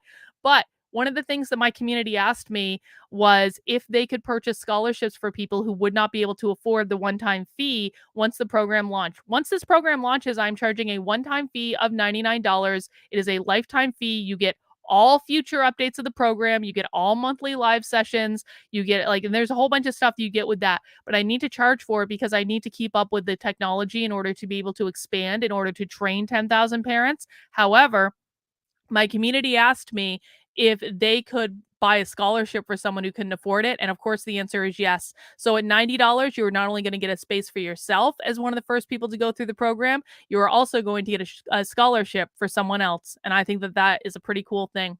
You can also get signed copies of my book. You can get private training with me. You can get me to look into your school district for you. And at the very top level, I will even hand knit you a personalized, customized shawl. We'll work on picking out the colors together. We'll work on picking out the pattern together. I will make sure you get the good yarn, not the Michael's yarn, not the Joann's Fabrics yarn. That's not the good stuff.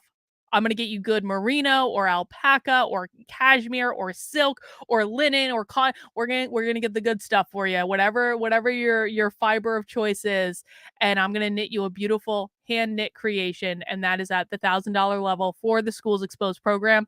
People who've been following me for a while know that I don't sell my knitting ever because I don't want to make knitting a job. I love knitting. It is a hobby. So this might be the only chance you have to get a custom hand knit shawl just for you. All right, guys. Since I am waiting right now, I am going to go ahead and just I'm going to step away for like 2 seconds. I am going to go and refill my coffee cup. I'm going to go and place a lunch order because I'm hungry. And I haven't eaten breakfast yet. And I want to encourage everyone to do the same. I'm just going to step away for like 2 minutes and we will be back soon. And hopefully we will be let back into the Zoom. But take a break, go refill your coffee, go get a snack, and I will be back in just a couple of minutes. I'm going to go and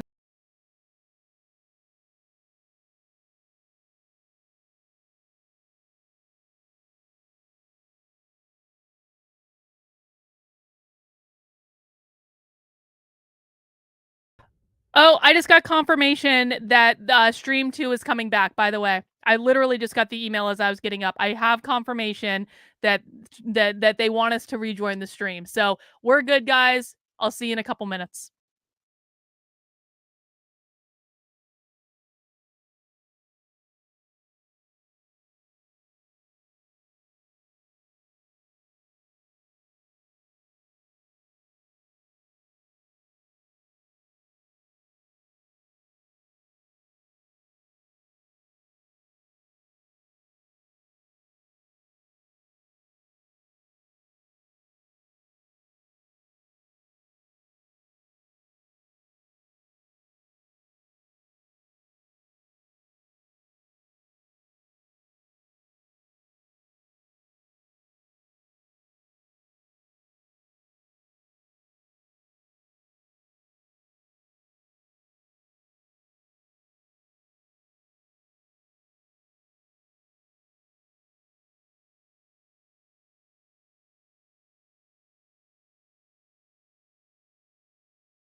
All right, guys, I'm back.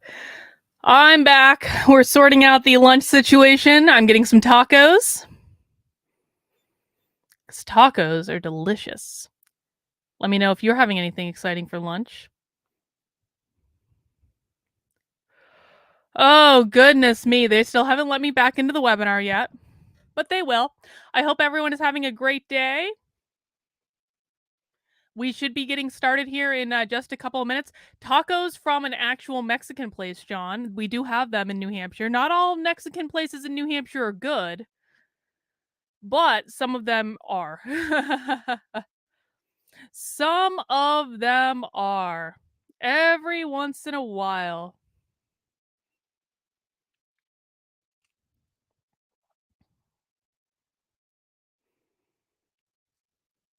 Every once in a while. Should I also get some horchata? Horchata is delicious. Guys, we're basically right now waiting to be let back into the Zoom room. So we will be resuming our spy stream of Boston University's working towards becoming an anti-racist academic institution, probably in just a couple minutes here. So just sit tight. We're just waiting to be let back into the Zoom right now.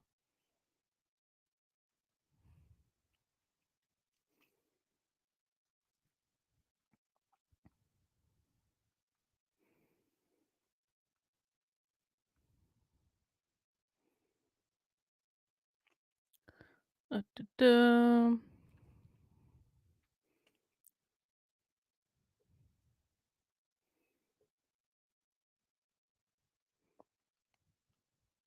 We're basically just waiting. I'm ordering lunch is what's happening. I'm trying to figure out what I want.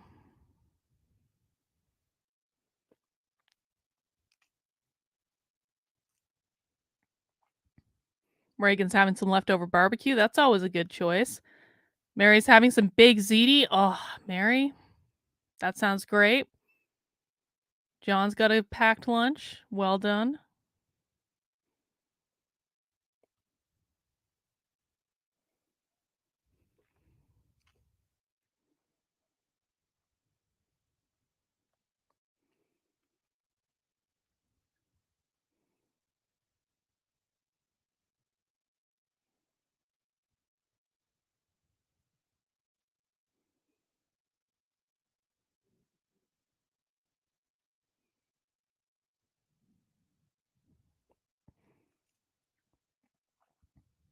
All right.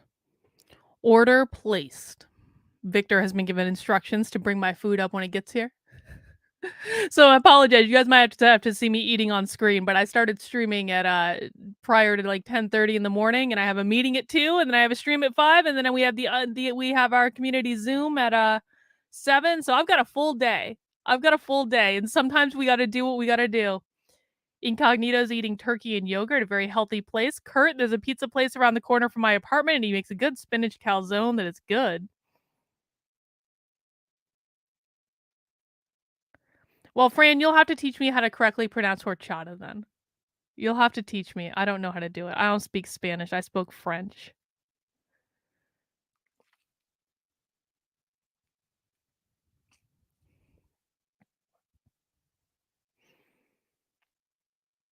All right, guys, I'm still waiting for them to let me back into the Zoom room. That's kind of what the delay is at the moment.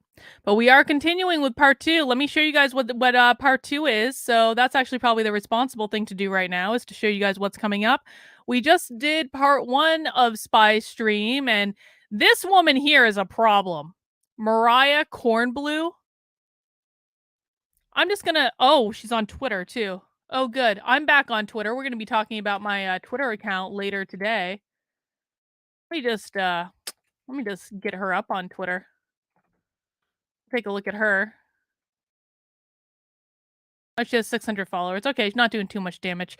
All right, so that was our first panel. The second part that we're waiting for right now is called Building Anti-Racist Academic Institutional Policies.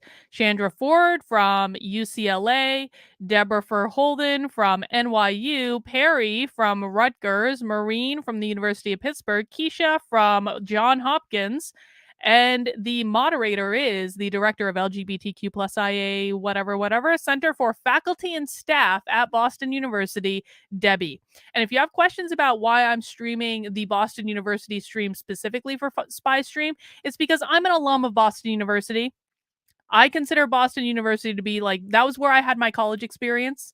I went to the College of Communication. I graduated in 2003, way before Boston University went woke.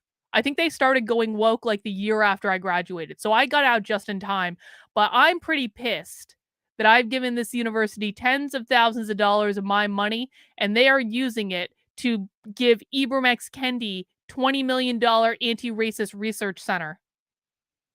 So we're streaming their session live as my petty form of personal privilege because I'm really pissed at them.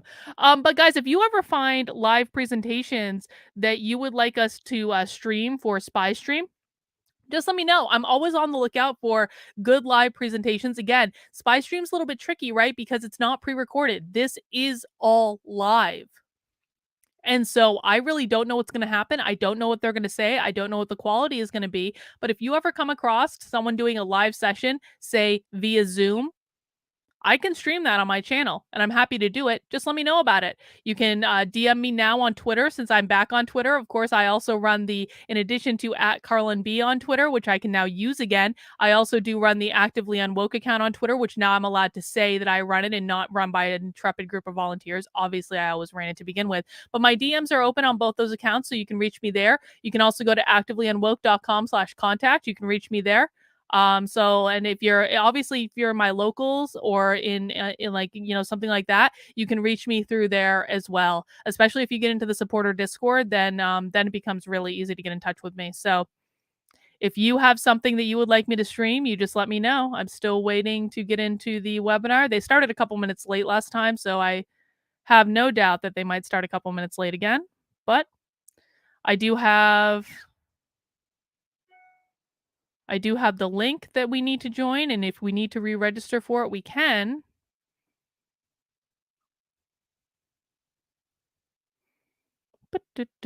I might actually just register at a different address, just in case. Just in case. Just in case. I might register at a different address. I am an alum.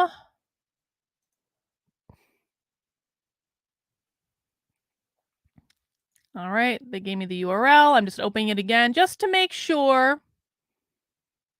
Just to make sure. Okay, so nothing's happened yet. All right, so we should be all set, but we're just waiting for them to let us back into the room. Oh, Fran is having some taquitos. Fran, I love taquitos. Taquitos are the best. Taquitos are the best. No, Aaron, you didn't miss anything. Hey, Jennifer, good morning. Oh, yeah, I had to refill the coffee. I did.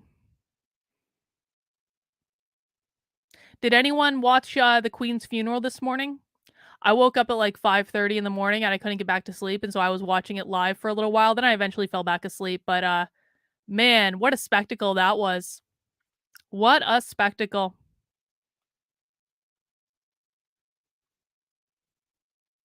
Say what you will about her, but and I thought that she did a good job. I did. That life could not have been an easy life.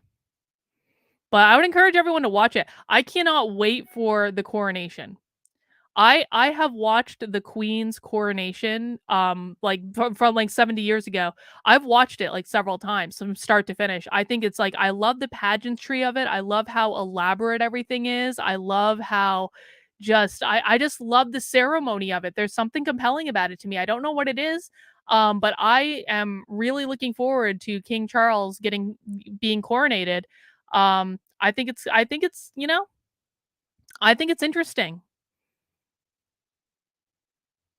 And I think that it's like, I mean, I've seen the crown jewels. They're stunning. Like, it's just like, it's really just like, it's a spectacle. It's a spectacle from a bygone era is what it is. All right, guys, I'm still waiting for them to let me into the Zoom room. Still, you know what? I might just restart. I might just restart just for shits and giggles here.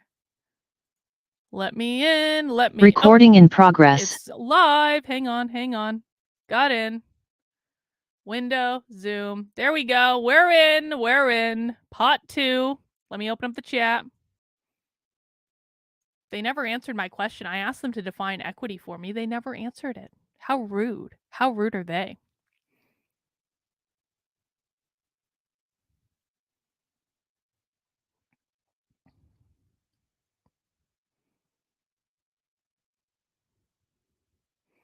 I mean, you got to watch the part where they're all marching, like I mean, just like the sheer spectacle of like the military. Just like, I mean, it's just like, again, whether you agree with it or whether you don't. And I,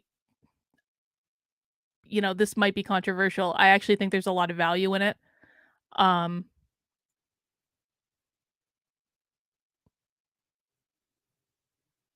Yeah, royalty works for the people. We like our royals to stay quiet and wave a lot. I mean, I think it's interesting, you know? Yep, no more queens for a while. But she was on the throne for 70 years, so we got a lot of queening out of the way. And now we're moving back to king. I think Charles is going to be king for a minute. I think he's good. I hope Charles enjoys being king. I really do. Dude waited for his entire life to be king. 70 years in training. I hope Charles enjoys it.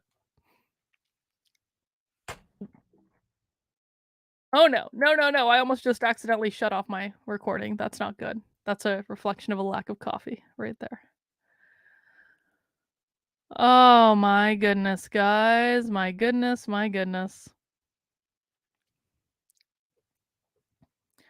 Well, Camilla's already the queen. Now, they're not going to call her the queen consort forever. They're probably going to drop that like next week after the mourning period is over. But Camilla's already the queen. She's just a different type of queen than Elizabeth was. You can be a queen, Elizabeth was a queen regnant. Camilla's the queen consort. 2, 6, 7, 8. Oh, 1, 2. Sound is back. Do you guys hear the sound? Did you just hear them do the sound check?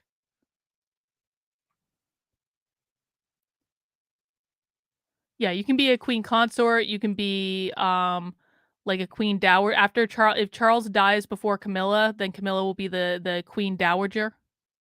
Yes, good. Thank you, Kurt. Cool. Okay, sound is working. Excellent.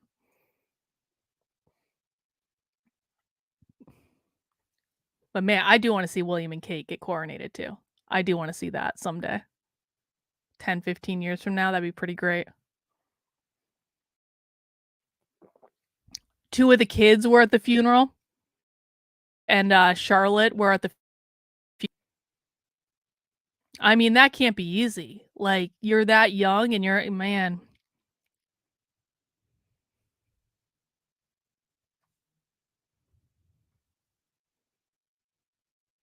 All right, they should be getting started soon, guys. Again, we are spy streaming Boston University's workshop about becoming an anti-racist academic institution. We streamed part 1 of it earlier today. Now we're back in the saddle and we're streaming part 2. We're going to go to about 2 o'clock because I have a meeting at 2 o'clock. So if this thing goes longer than 2 o'clock, I have to stop anyway. But guys, please subscribe to the channel if you have not already. Please mount that like button for me. I will be doing another stream at 5 p.m. today talking about how I beat Twitter and overcame a permanent Twitter ban. And we'll be doing that at 5 p.m. And I can't wait to tell you the story. It's a good one. My locals know I was working on this for a month, like every single day.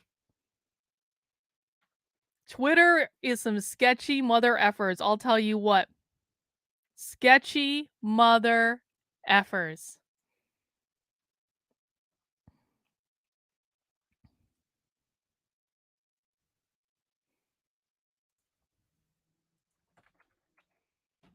We're basically just waiting for them to get started now. Guys, as a reminder, I will not be doing commentary once they start because I want to be able to hear what they're saying. What I will be doing is typing my thoughts into the chat and then displaying them on the screen. And I might display some of your thoughts as well. If you have good and interesting observations, I will display them on the screen.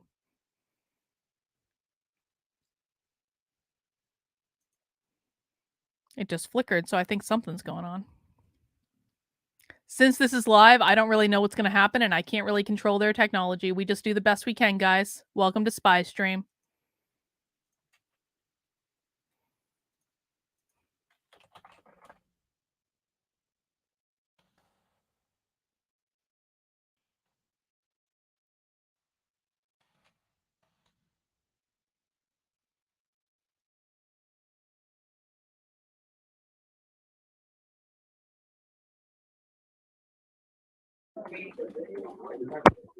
All right, if I can reconvene us. And a welcome back to people who are joining us on Zoom, and welcome for those who are joining us for the first time. For those who are joining on Zoom and new, I'm Sandro Galea, and I have the privilege of serving as Dean of the Boston University School of Public Health. On behalf of our school, welcome to the second session of today's event. Hey, first of all, I thank you to everybody who joined for this morning's discussion about shaping an anti-racist approach to building a diverse academic community. We're now moving to the second panel, and in this session, we're going to hear from our speakers on how we can build anti-racist academic institutional policies. I'm going to turn the event over to the moderator of the second session, Dr. Debbie Bazarski.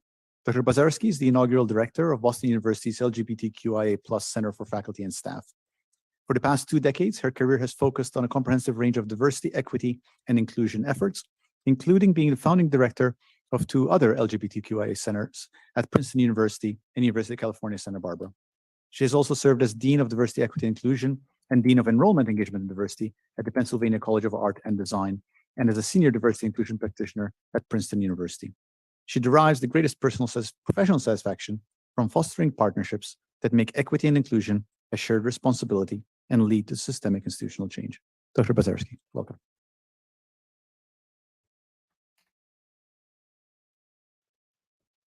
Thank you, Dean Galea, for that very kind introduction. It's my pleasure to be moderating today's afternoon panel, Building Anti-Racist Academic Institutional Policies.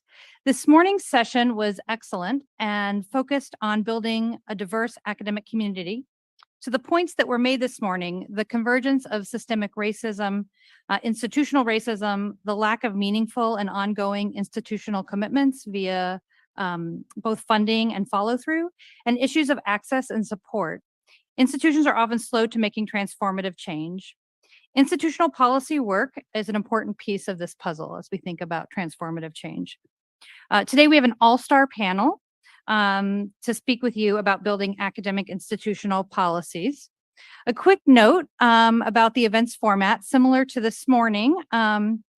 Before we begin the introductions, I just want to note that after all of our speakers have presented, we'll have a moderated discussion up here, and after which we'll take questions from the audience as well as from online. So if you're online, please feel free to put your questions into the Q&A box. And if you're here in the audience, we'll invite you to raise your hand. We'll have a handheld mic that we'll pass around. With that, I think I will begin. We have a wonderful panel, and the first person I will introduce today is Professor Chandra Ford. Dr. Chandra L. Ford is Professor of Community Health Sciences and Founding Director of the Center for the Study of Racism, Social Justice, and Health in the Fielding School of Public Health at the University of California at Los Angeles. Her work offers conceptual and methodological tools for studying racism as a public health problem. She originated with Dr. Collins Ahenbua, the Public Health Critical Race Praxis, which is a framework for applying critical race theory empirically. Dr. Ford has received many teaching awards and several notable honors, including the 2020 Wade Hampton Frost Award from the Epidemiology section of the American Public Health Association. Dr. Ford, I'll turn it over to you.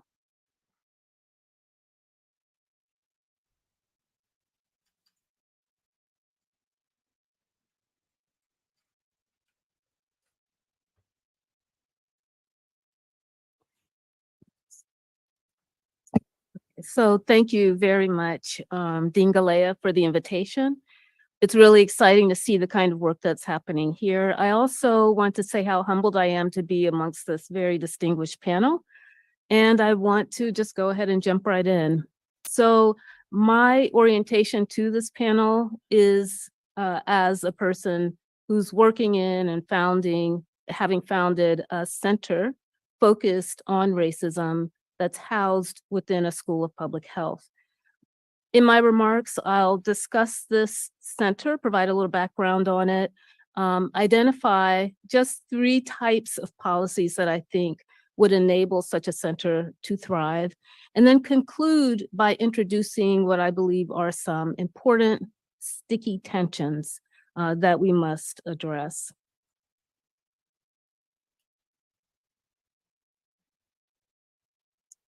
I come to you from Southern California on lands originally inhabited by and cared for by the Gabrielino Tonga peoples.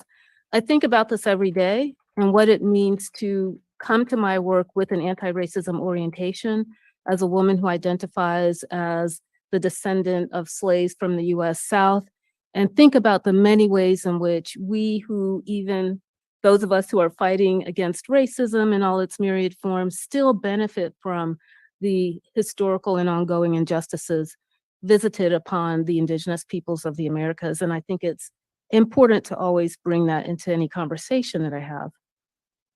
So the Center for the Study of Racism, Social Justice, and Health was established in 2019 after a number of years of work towards that goal.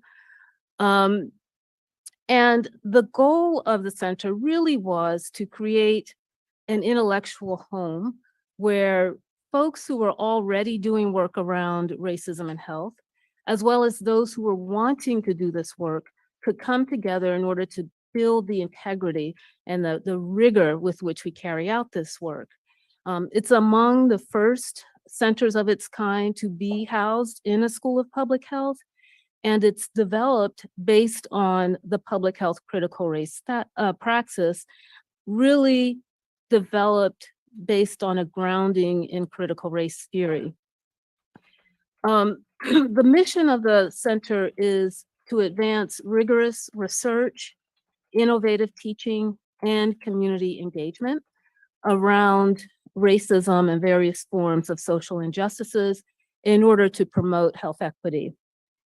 By many standards, we have been far more productive than I originally anticipated, in part because my original vision was for a small, relatively small center. But the need is great, and there is considerable interest and readiness, I believe, to address racism within public health and more broadly. Just to give you a sense of the kinds of activities in which we engage, we are routinely, just if you think about like a typical week, conducting our sponsored research, so the NIH work has to get done, responding to requests for information about racism as a public health problem from schools, elected officials, from students, from community members, from colleagues, supporting community partners in their ongoing efforts. Those efforts may or may not be specifically tied to health equity as we in public health might define it, but remaining committed to them means supporting them in the work that they're doing. Planning and hosting speaker series, supporting our affiliates through activities such as journal clubs and book clubs. For instance, the Anti-Colonialism Collective Book Club, which was started by a doctoral student, Anna Michelle McSorley, in alignment with her dissertation work.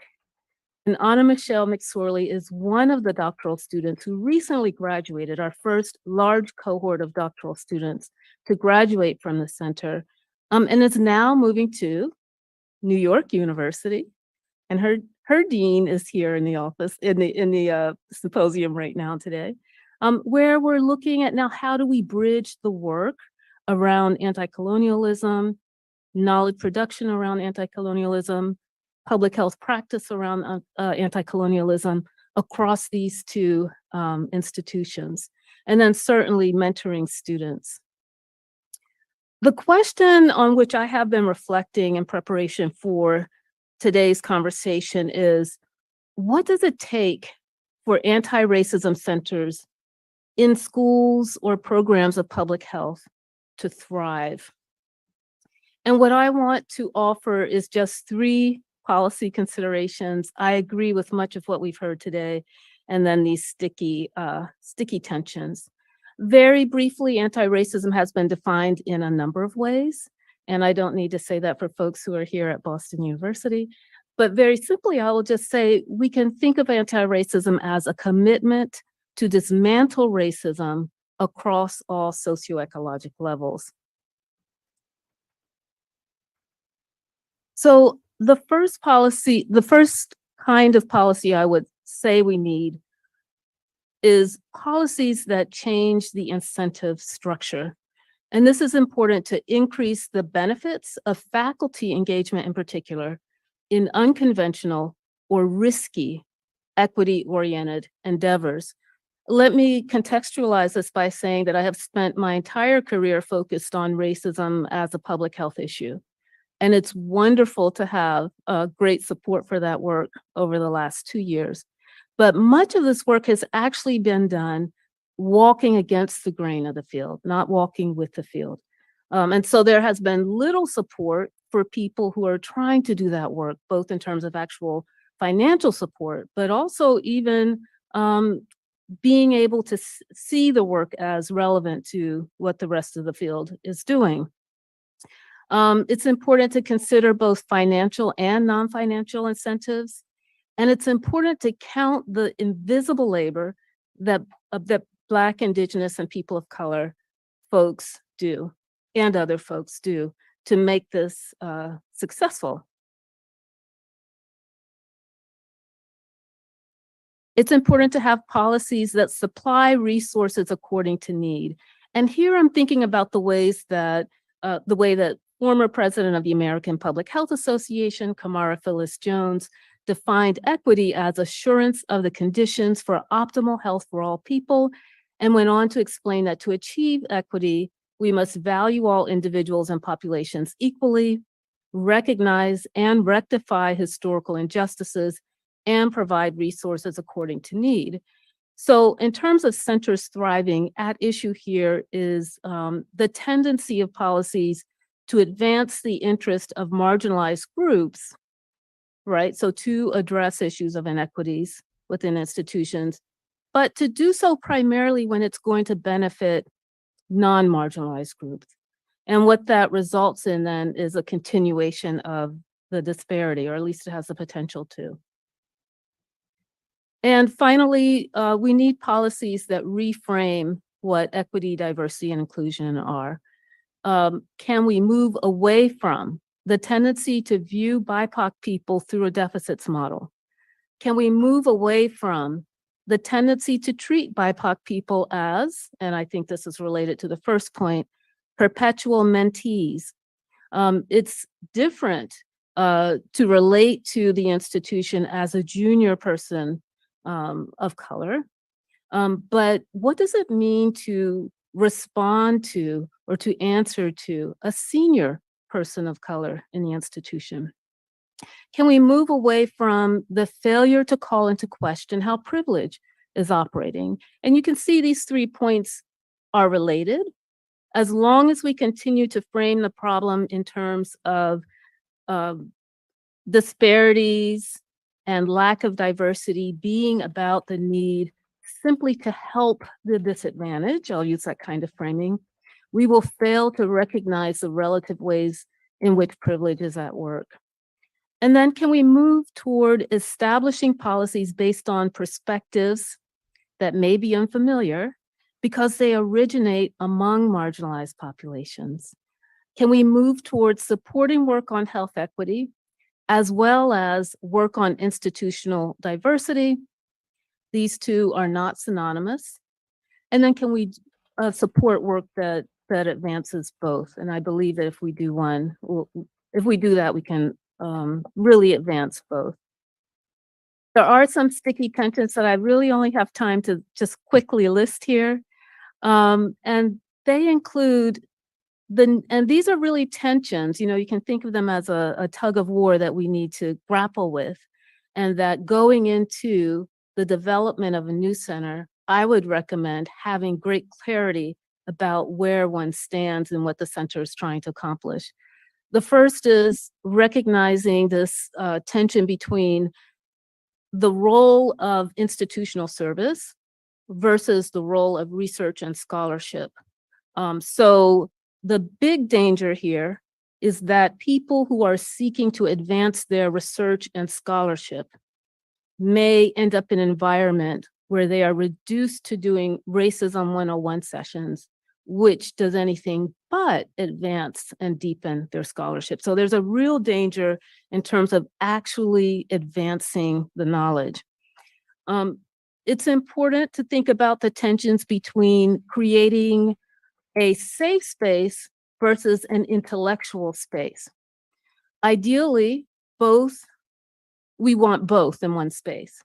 The truth is that in the current societal context, we must consider the ways in which safe spaces for talking about racism can be spaces that are intended to be safe spaces for talking about racism can actually not be safe spaces because they're motivated by a variety of interests, including access to research funding, the desire simply to study racism disconnected from the hard work that many others come to the work with.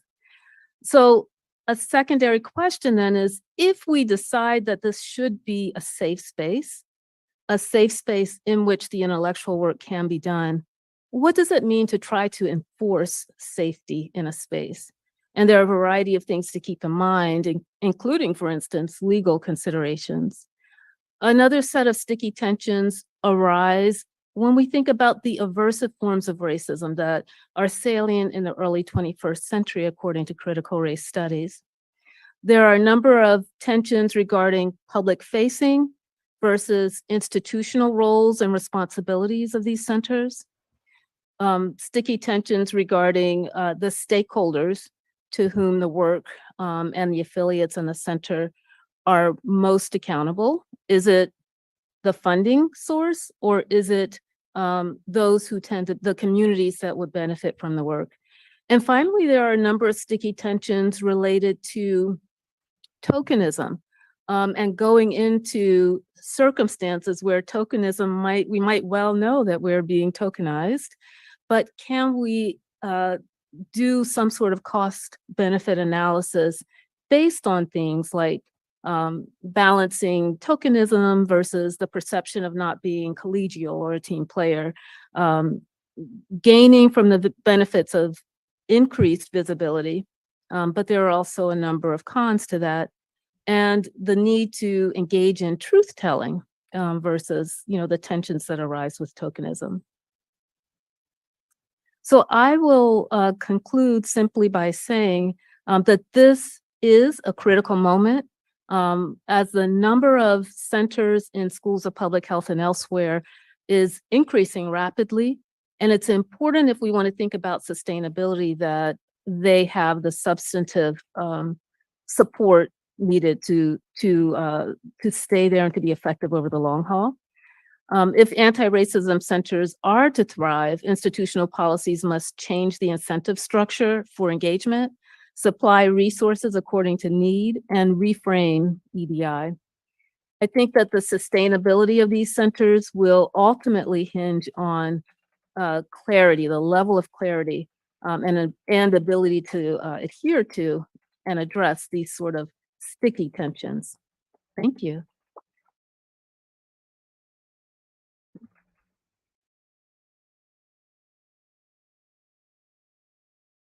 Thank you, Dr. Ford. We will now hear from Dean Deborah Verholden. Dean Verholden currently serves as the Dean of NYU School of Global Public Health. She is also an epidemiologist and nationally recognized leader in health equity research, practice, and translation. Dean Verholden has worked extensively with a wide range of partners, including community-based organizations, local municipal offices, and national policymakers on community-driven and evidence-informed interventions to promote health equity. Among her many awards, she was the recipient of the 2006 Presidential Early Career Award for Scientists and Engineers, given out by the Office of the White House, and the 2021 Service Award for the Society for Prevention Research. Dr. Verholden.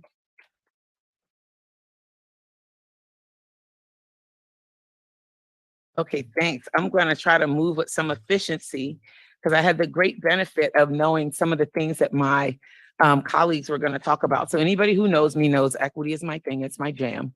My push is that we mandate equity. I say if there is if there is political will, if there is goodwill, there is a legislative way. I know that most people won't do the right thing simply because they're asked to. Remember being a child and you had curfew, and the first time you violated curfew and nothing happened, what did you do? You continued to violate curfew. But that time you came home, and I remember my mom was sitting in the living room on the couch smoking a cigarette. It was dark, and all I could see was the billow of smoke. And I knew that I was in a world of trouble. Well, after that night, suffice it to say, I didn't break curfew anymore.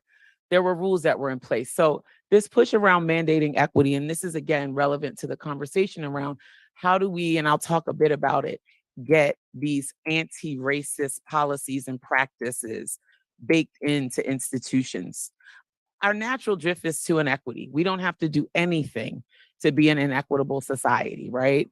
And our first speaker, sort of gave the TD Jakes definition, right?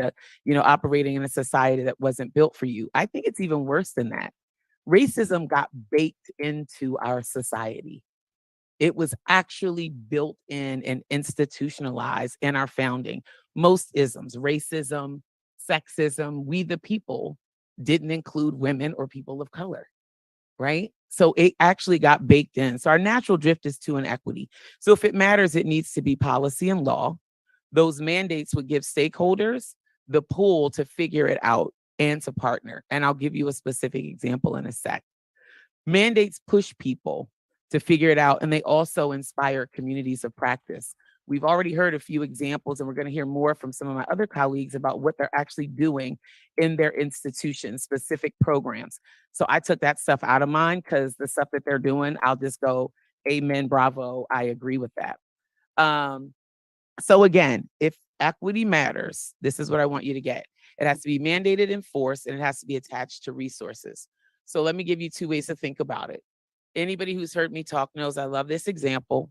It's the first time I ever baked a cake with my daughter, Olivia, who, as it turns out, is graduating with a business degree and now is headed off to culinary school. So lo and behold, we produced a little chef out of this work. So the first time we baked a cake, Olivia said, I want to bake a cake from scratch. And I'm a box cake kind of mom, right? Like working mom, I call it box cake surprise. I'll throw some applesauce and other key special ingredients in and surprise people that this is a box cake. She didn't want that. So we go to the store, we get all the ingredients. Once the cake is baked, she's over at the wall, looking in the wall oven, and I'm cleaning up. And what do I notice on the counter? A box of Domino sugar unopened. We have baked the whole cake and we did not put the sugar in. So she sees me and she says, Mom, what's wrong? I said, oh, sweetie, we made a mistake. We baked the whole cake and we forgot to put the sugar in. And what do you think she said? She's like 6. She said, well, can't we sprinkle some on top? And I thought that was really cute, right? She's 6. And I was like, we could, baby, but it won't taste like a cake. But that's what we do with equity. We do it as adults. You all do it as institutional leaders. Our institutional leaders do it. They try to sprinkle these little things on top and lose sight of and forget that it was not baked in. We have a fundamental missing.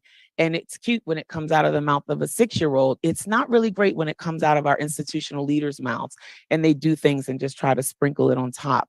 So what I say we have to really do is we have to get it attached to the thing that matters to people.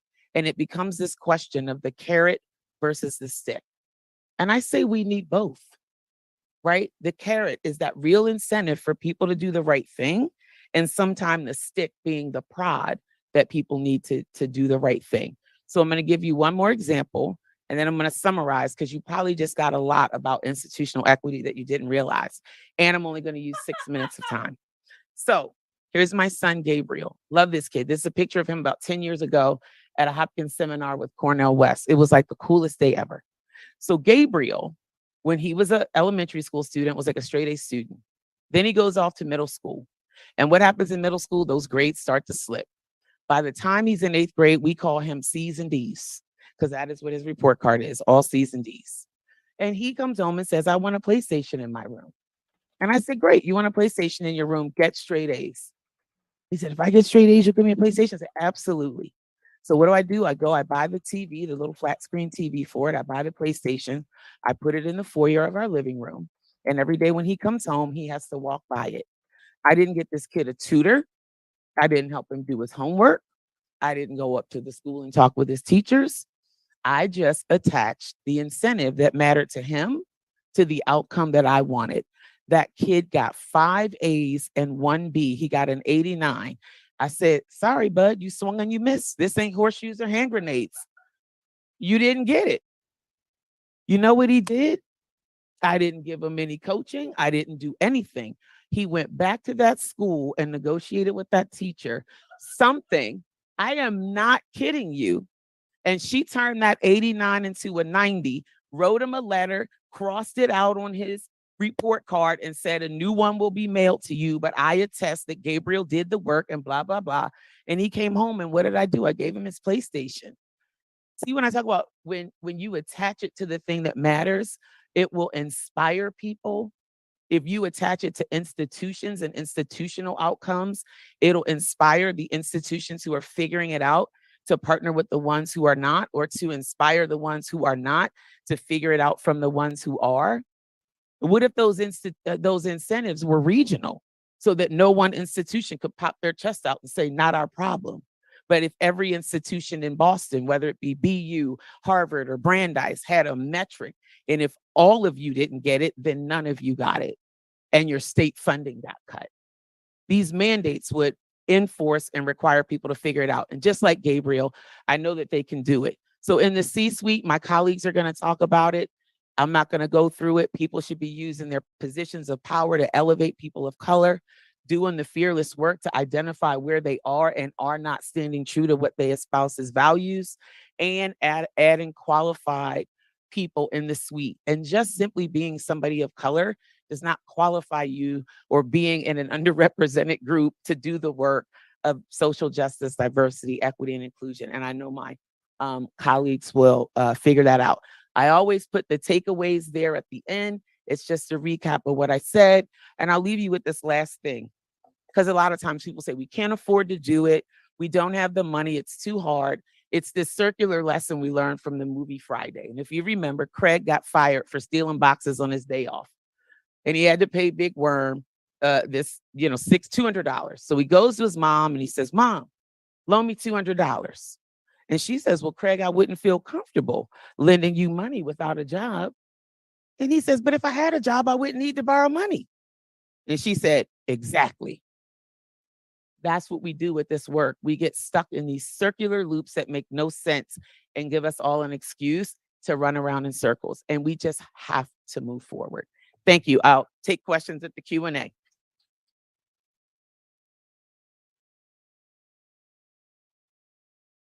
Thank you, Dr. Verholden.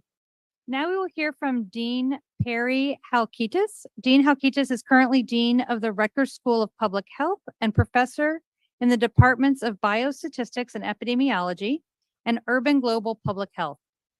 He is also the founder and director of the Center for Health Identity, Behavior, and Prevention Studies. Dean Halkitis is a public health psychologist, infectious disease epidemiologist, applied statistician, researcher, educator, and advocate. Dr. Halkitis.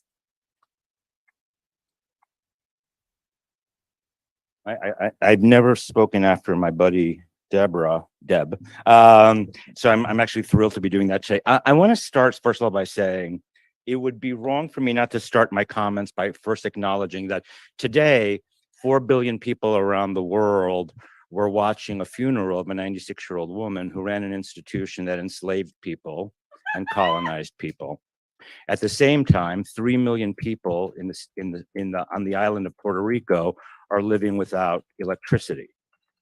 So as we have this wonderful conversation about anti-racism in our own institutions, including here at the amazing BU and at Rutgers and other places, let's keep in mind that ultimately the work that we're doing at this level is about the people who are affected every single day.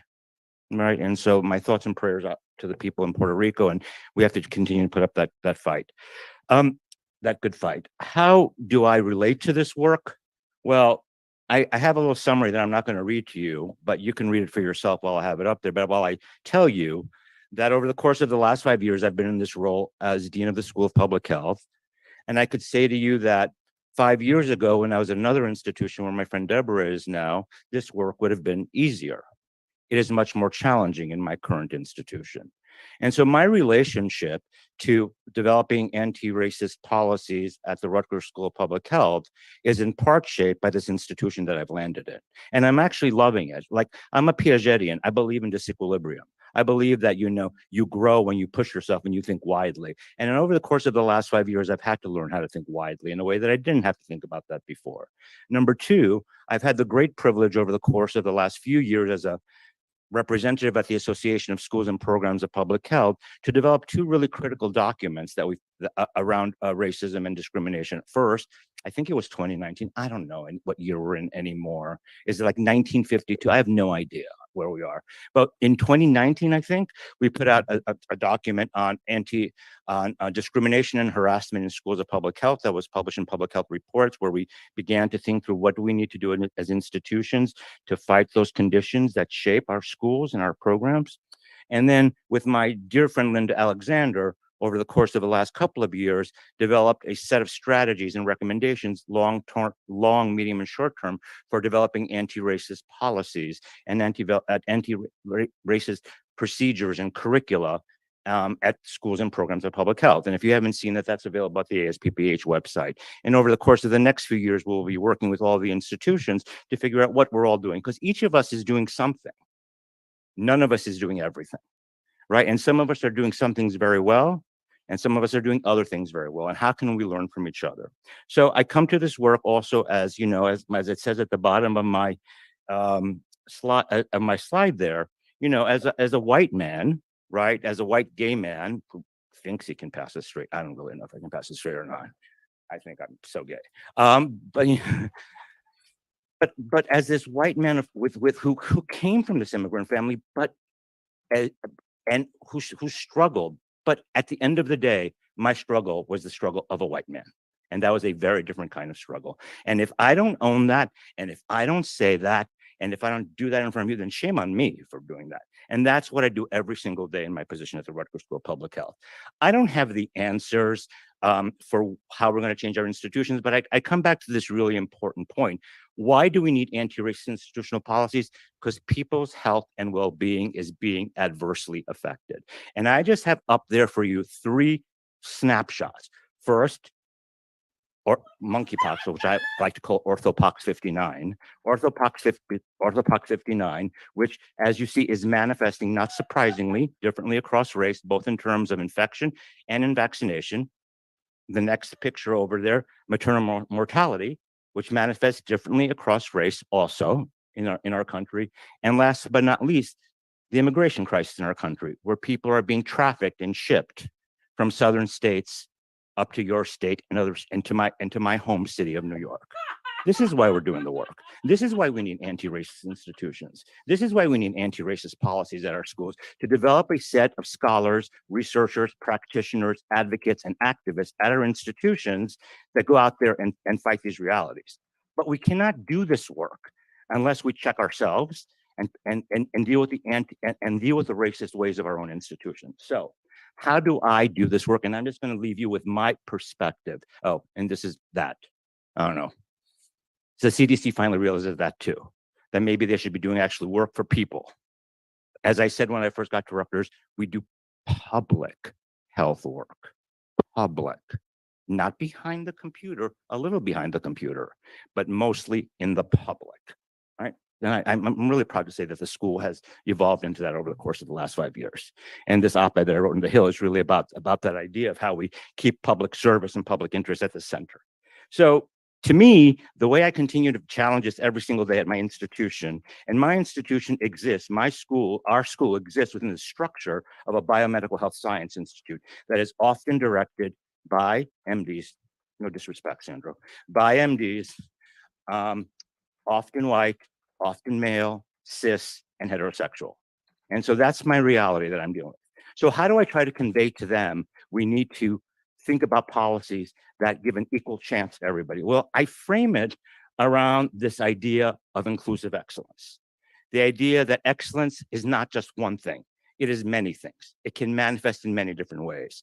And for me, the inspiration for a lot of this happened in 2007 when I read this report by ETS of all places that wrote a report called The Perfect Storm, right? And in that report, they discussed the ongoing shifts that were going on in our country, both in terms of the demography of our country, but also the literacy of people and the skills that we needed from future workers.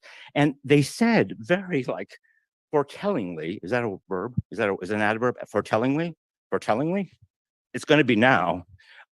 If we maintain our present policies, we will likely continue to grow apart with greater inequity in wages and wealth and increasing social and political polarization. Yeah, things like we're there right now.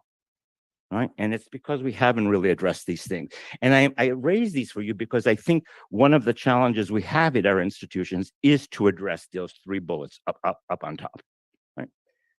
Number two, the idea of inclusive excellence, which is, of course, has been developed for colleges and universities to think about student learning, to me, has an equal application when we think about faculty. Our students cannot excel if our faculty cannot excel.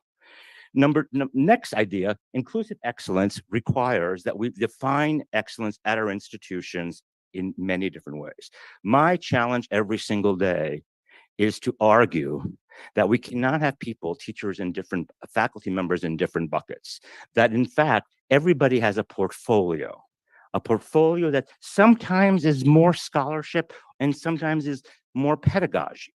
And that each of us has this portfolio, and that each of these pieces that constitute our pie contribute to who we are and what we provide to our institution. So putting people in separate types of faculty lines doesn't really help that, right? What it does is it others people who are not on a tenure track line, right? And often those people who are not on a tenure track line are people of color. They go into the teaching line because, they're not as good as the people on the tenure track line. And that's a reality that I face every single day. The other thing that we have to think about when we think about inclusive excellence is having a faculty that is diverse, but not just diverse in terms of race and ethnicity, absolutely. Diverse in terms of the populations that we serve, in terms of the students that we teach, in terms of the disciplines involved in public health work. I think we all remember that public health came together with a variety of disciplines coming at this intersectional crossroad. Like I'm a psychologist and an epidemiologist and an activist and an educator. We were not just one thing. And I think we've lost that a little bit, that richness of public health that we need to relive. And then the diversity of the scholarly work that exists in public health. Right. So one of the challenges I think I have every single day in my life also is fighting this idea that somebody is a good scholar only if they have a large H index, right? And it's more than just somebody's H index. That was supposed to be like a joke. You were supposed to fill in the blank there. I don't have a majorly gay audience. That's why. The other thing is the need to uplift voices. And finally, I think this is my last slide. The way we assess excellence has to be multidimensional. And I spent some time in a classroom teaching children when I was doing my doctorate, which was amazing. Yes, Lin-Manuel Miranda was actually in my class. That's correct. You can talk to me about that later. It's like my claim to fame, right? But in fact, as we think about how we assess excellence, this is a critical element because that is tied directly to how we evaluate people and the values we keep on what actually matters.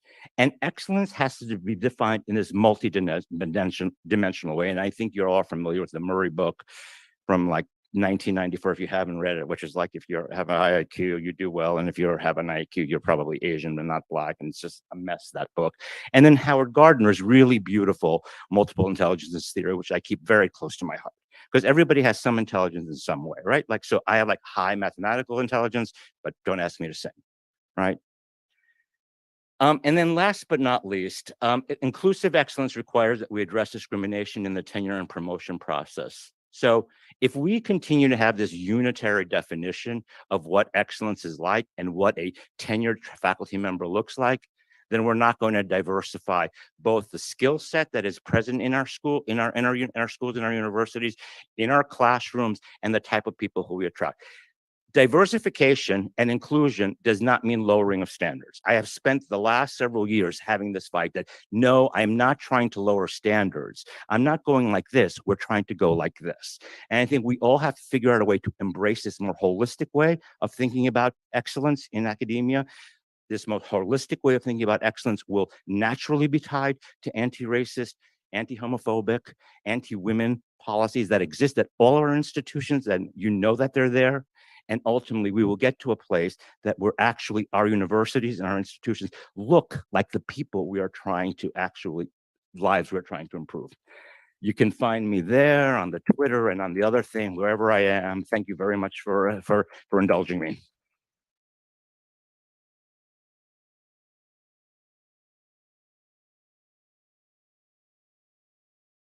Thank you, Dr. Hakitis. We will now hear from Dean Maureen Lichtveld. She currently serves as the Dean of the School of Public Health, the Jonas Salk Chair in Population Health, and Professor of Environmental and Occupational Health at the University of Pittsburgh. As Dean, Dr. Lichtveld oversees 7 academic departments, 640 students, 160 faculty, and 320 staff. Her research focuses on environmentally induced disease, health disparities, climate and health, environmental health policy, disaster preparedness, public health systems, and community resilience. Dr. Lichtveld.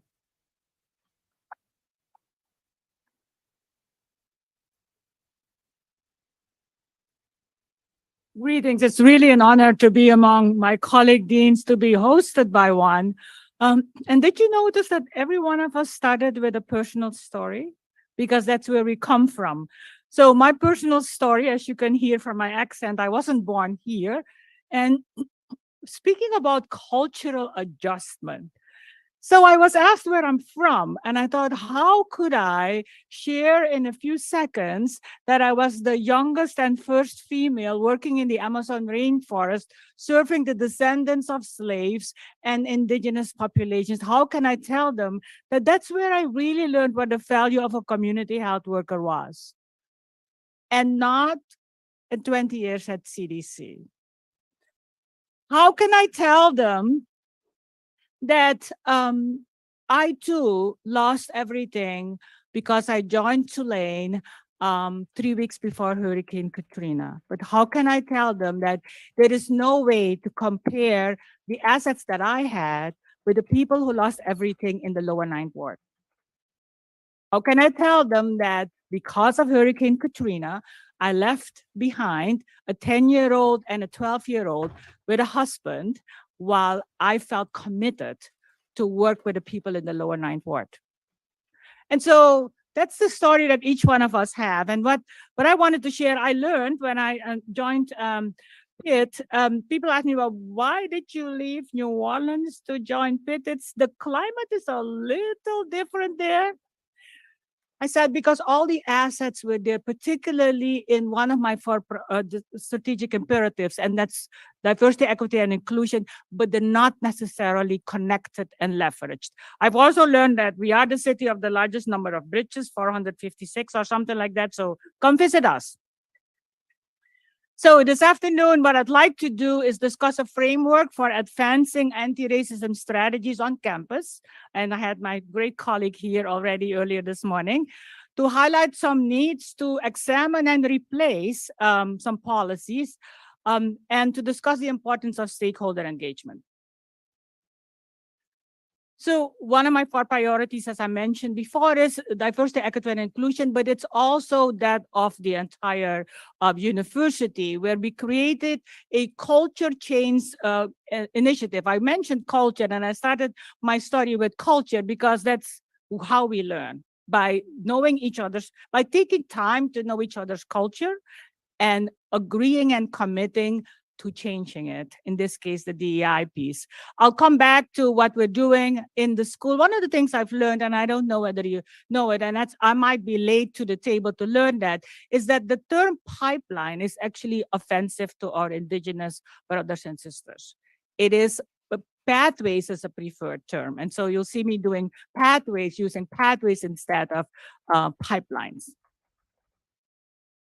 So the plan for PIT has a number of values that you could see, but I want to emphasize the 3 goals. So as all universities, there were 6 goals and an equal number of objectives. And by the time you're done, you're 15 pages deep and very difficult to measure what actually needs to get done. And so there are now 3 goals: our people, who we are at the university, our programs, what it is we do, but I'm particularly keen on what our purpose is. And our purpose is where communities are the central piece of what we do.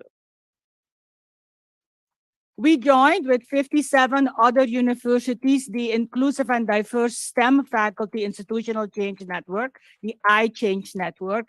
And we haven't talked about it. I'm looking forward to talk about data, how we collect data, how we analyze data, but particularly how we share data. How we share data not only among us, but how we share data with our communities. And so that self-assessment process is currently ongoing. As part of, as you have already heard, the George Floyd incident, our community, our academic community stood up and said, we need to start that learning at the earliest possible time. And yes, we could have made it a required course, and it is, but what we're doing is we're automatically enrolling all first-year students. So they don't have a choice. It's on their curriculum. And all of us teach in it, so all faculty across all the schools. Within our school, we have the strategic plan, as I mentioned, one of our 4 goals. We have a research center that not only focuses on health equity, but we also have a research center that focuses on LGBT health. And I'm very proud of that research center. Within the Center for Health Equity, we have a community advisory board who voluntarily, faculty members can present their aims page. So not only to the project officer at NIH, but present their aims page to communities to get a reality check. Will this research make a difference? I want to come back to this, this pathway thing. This is where I'm putting my money and my time, is to create a new kind of community in our home at Pitt Public Health. Here you see a set of high school students, and 2 of those high school students that I was privileged to be a mentor for, actually is a high school right next to us, but they never put foot in our school. And so now we've created that pathway, and we surrounded each of these students with mentors that were faculty, PhD students, and master students. And they visited with the mayor, and we're so thankful for having a mayor, Mayor Gainey, who got public health, and his focus is on gun violence. And so he hosted all of the students. So I was so pleased that happened. Climate and health, and yes, we'll deal with COVID and we'll deal with all the other infectious diseases, but climate and health is the singular public health issue that will be for us for a long time, because again, we're unwilling to make changes. And so these are 2 of my students as part of the Public Health Science Academy, the high schoolers that spent a month with us. And they're 15 and 16, so you can't send them really too far. And so this is around our building on De Soto Street, and they were measuring both surface temperature as well as ambient temperature. And here's what they found, and they were quite surprised. If you look on that cell phone, I'm not sure how good you can see it, the ambient temperature that day was 74 degrees. The temperature, however, in the wood chips was 133 degrees. So it doesn't take long to explain that we need trees, but not wood chips. It took 15 and 16-year-old to get that. We're publishing their research, and I'm so proud of them. We're also very proud, and personally, I'm very proud, because I put everything aside that deans do and applied humbly as a principal investigator to this program from the Center for Disease Control and Prevention, where they bring together and I'm hoping BU students will join us as well for 8 weeks, undergraduates, so juniors and seniors, and graduates from particularly from community colleges to be embedded with us for 8 weeks. And we will focus on the things that matter most and the things that the city should never be proud of areas: maternal and child health, environmental justice, and climate and health. And so there'll be with us 50 students nationwide, and we'll actually measure what needs to get done. I want to come back to, before we go into this more comprehensive network and talk about what the policies are and how much we're doing. We have a long way to go, as many other universities do. But I want to come back to the issue of cluster hires. Yes, we've invested in 63 cluster hires, both African American and Latinx. And the university is guaranteeing 75% of their salary for the first 4 years. I am going above and beyond that. I am guaranteeing 100% of their salaries for the first 7 years until they go through tenure. So that's a policy that each one of us as deans can undertake beyond even what the university is guaranteeing.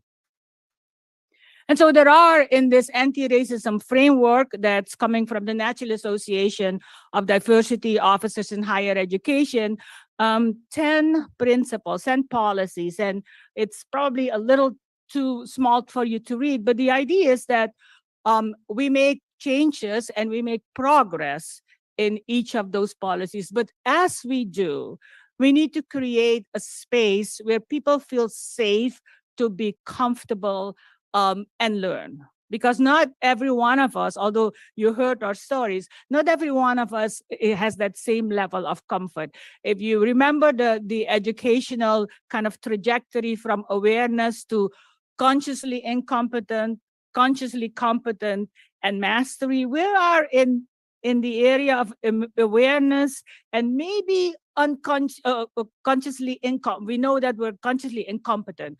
But we're not at competence, and nor are we obviously at mastery.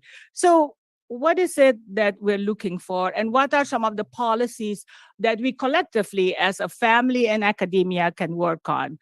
I'll share with you some of what we're doing. Certainly access, and everybody has the legal issues and affirmative action and EEO. Freedom of speech is a big one for us, and it is true for many of our institutions. We're renaming buildings, and a number of us have done that. Our faculty have voted over the summer to join the union. And so our faculty are now unionized, and that creates a new way of behaving and working as a family. I mentioned the retention issue that we are putting in place, not only the university, but our school specifically. There is a lot that's going on around disciplinary actions, but I'm very hopeful that we are making changes in tenure and promotion. Every course in our school has a required element of diversity, equity, and inclusion. Diversity, equity, and inclusion is a required element of performance evaluation of our faculty and our staff. I've tried to work on salary equity, but then there was bargaining going on, and so we'll pick that back up again. I want to make sure that we learn from each other as we all embark on changing policy. And so I shared with you where we are, and as you could see, we didn't check any boxes we didn't check all the boxes. At least we're making progress in some of the boxes. But what I'm particularly proud of our university committing for 15 years an investment in community engagement centers. These are 3 centers in our communities, in our most at-risk communities in Homewood, Hazelwood, and the Hill District, where we're embedding our faculty and our students. So the high school students work there, the CUP students will be there, but also our faculty will be there. And so we're going to the community, not asking the community to come to us. So I'm hoping that this gives you some examples of the kind of policy that we're doing. It leaves me to show you one of the bridges. Don't get stuck on them. And to acknowledge my contributor, Dr. Kofod, and looking forward to the group discussion. Thank you.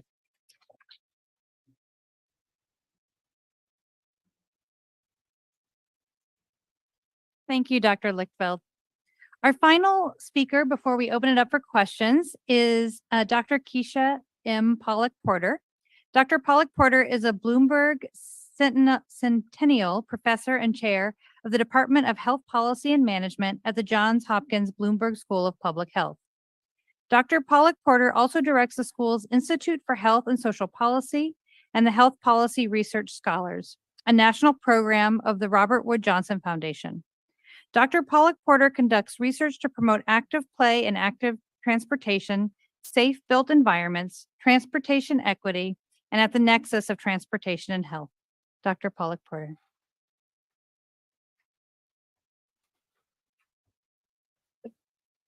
Good afternoon, everyone. Thank you for responding. A lot of times people don't, right? I'm thrilled to be here. I want to thank Dean Galea. Great to see you. Thank you for having me. I stand here in front of you today as a child of immigrants, first generation college student, and I recognize my privilege, and I'm going to talk about how I'm using that in my role as chair, and I'll share a little bit about some stories of some things we're doing at the Bloomberg School of Public Health. A little bit of context for our efforts. In several years, about 2017, 2016, we have a new dean at the school, Dean Ellen McKenzie, who came in and released a new strategic plan for the School of Public Health. And I was privileged that she asked me to be part of her cabinet. And I was the vice dean for faculty at the Bloomberg School of Public Health. And I don't like to say lots of, I was first this or first that, but it's important to name those things and to acknowledge that there needs to be a first in order for there to be second and third and so forth. And so I'm proud to say I was the first Black faculty in the dean's office.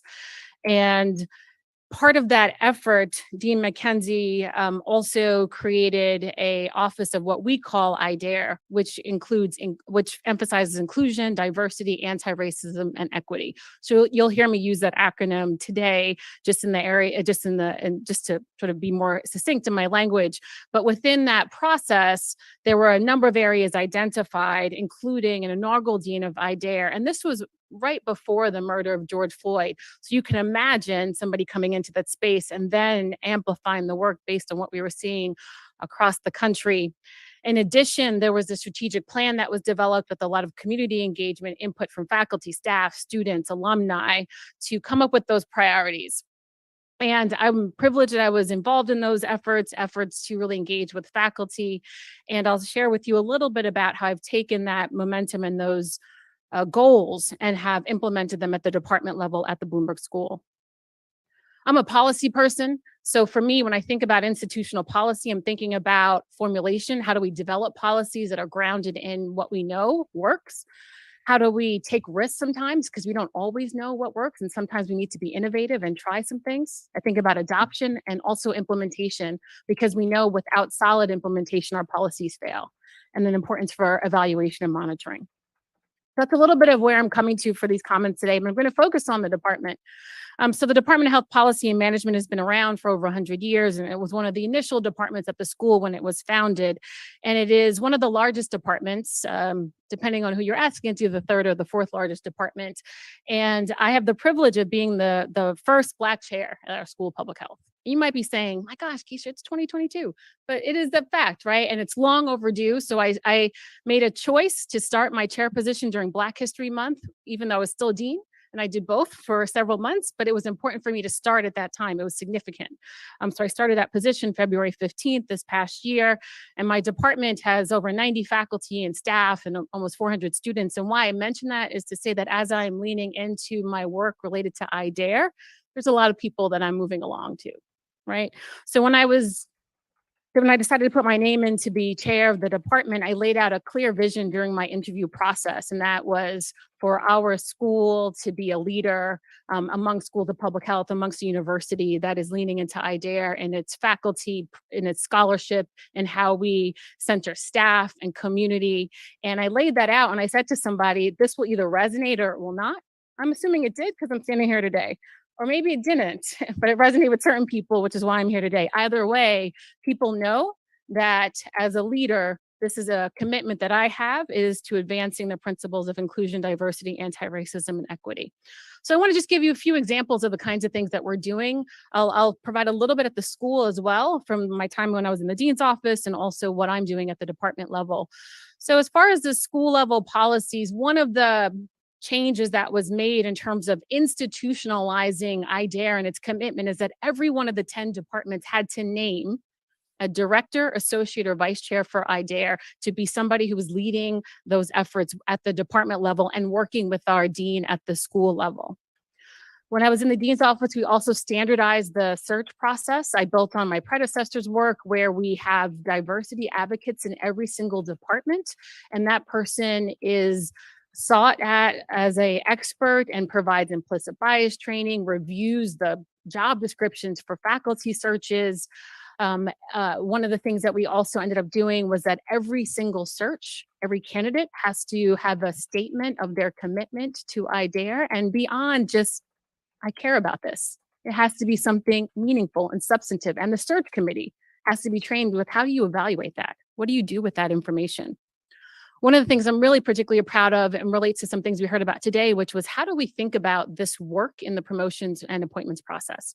And one of the things that we have at the school is a practice portfolio that we spent the last couple of years working with a colleague of mine, our dean, one of our deans for practice, to update that practice portfolio, where as part of your promotions packet, you lay out the kinds of things you're doing to advance practice. So it's your scholarship of practice, you have your papers, but I'm talking about the doing of the practice, the work that you're doing to work on that report institutionally or internally related to IDARE, related to DEI.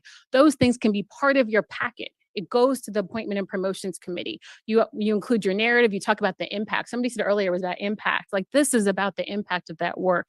And so I'm thrilled that we are, that's codified, and there are guidelines for how to do this. And the committee that oversees promotions and appointments knows how to look at those as well. At the department level, I was really excited to step in as chair earlier this year. And before I did that, I was really was able to help support the person who was stepping in to be our IDARE lead in the department, the associate chair. We've also, since I have stepped in as chair, moved forward with creating different policies related to supporting anti-racist pedagogy and also inclusive excellence. We heard a bit about that from my colleague earlier in terms of what they're doing at their institution, similar things in our department. We also found that we needed to do more to change the culture. So we have been centering IDARE in our joint department meetings every month. We created a new process for confidential reporting so that people didn't always feel comfortable. We have a lot of work to do. Our staff are skeptical of efforts that were maybe believed to have been done without authenticity, without an authentic emphasis. And so I'm working on that, building trust with the staff, and the confidential reporting is, I think, a critical part of that. In the introduction, I was mentioned that I also have the privilege of directing the Health Policy Research Scholars Program. And why I mention that is, as we think about educational policies, I'm looking towards that program to see, are there strategies that we can promote to institutions regarding funding, stipend, mentoring, other supports that we provide to students in that program to help them be more successful.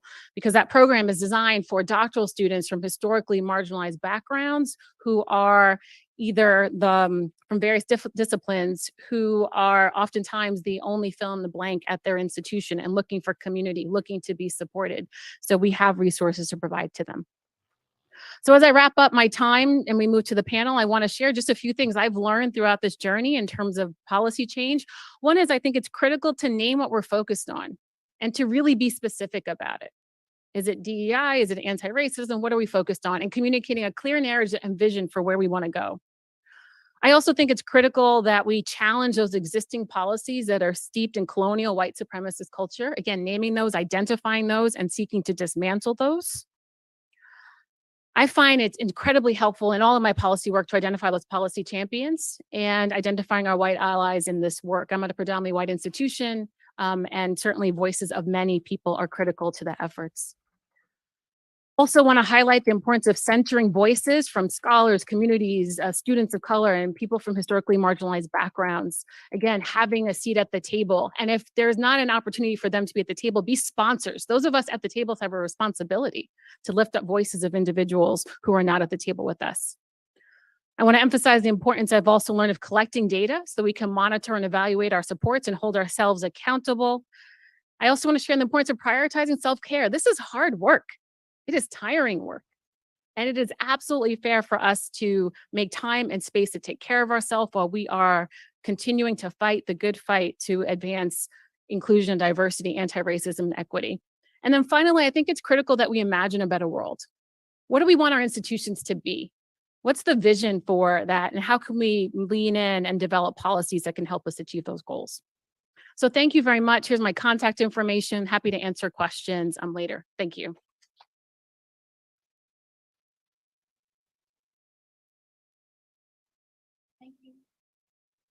Thank you, Dr. Pollock-Porter.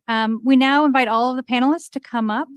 I'm thinking actually that maybe the three of us can sit in the first three seats for the microphone. As a reminder for those online, please submit your questions to the Q&A feature on Zoom, and we'll have microphones around the room for questions to be asked. I'm going to sit there if that's okay. Be asked in person. And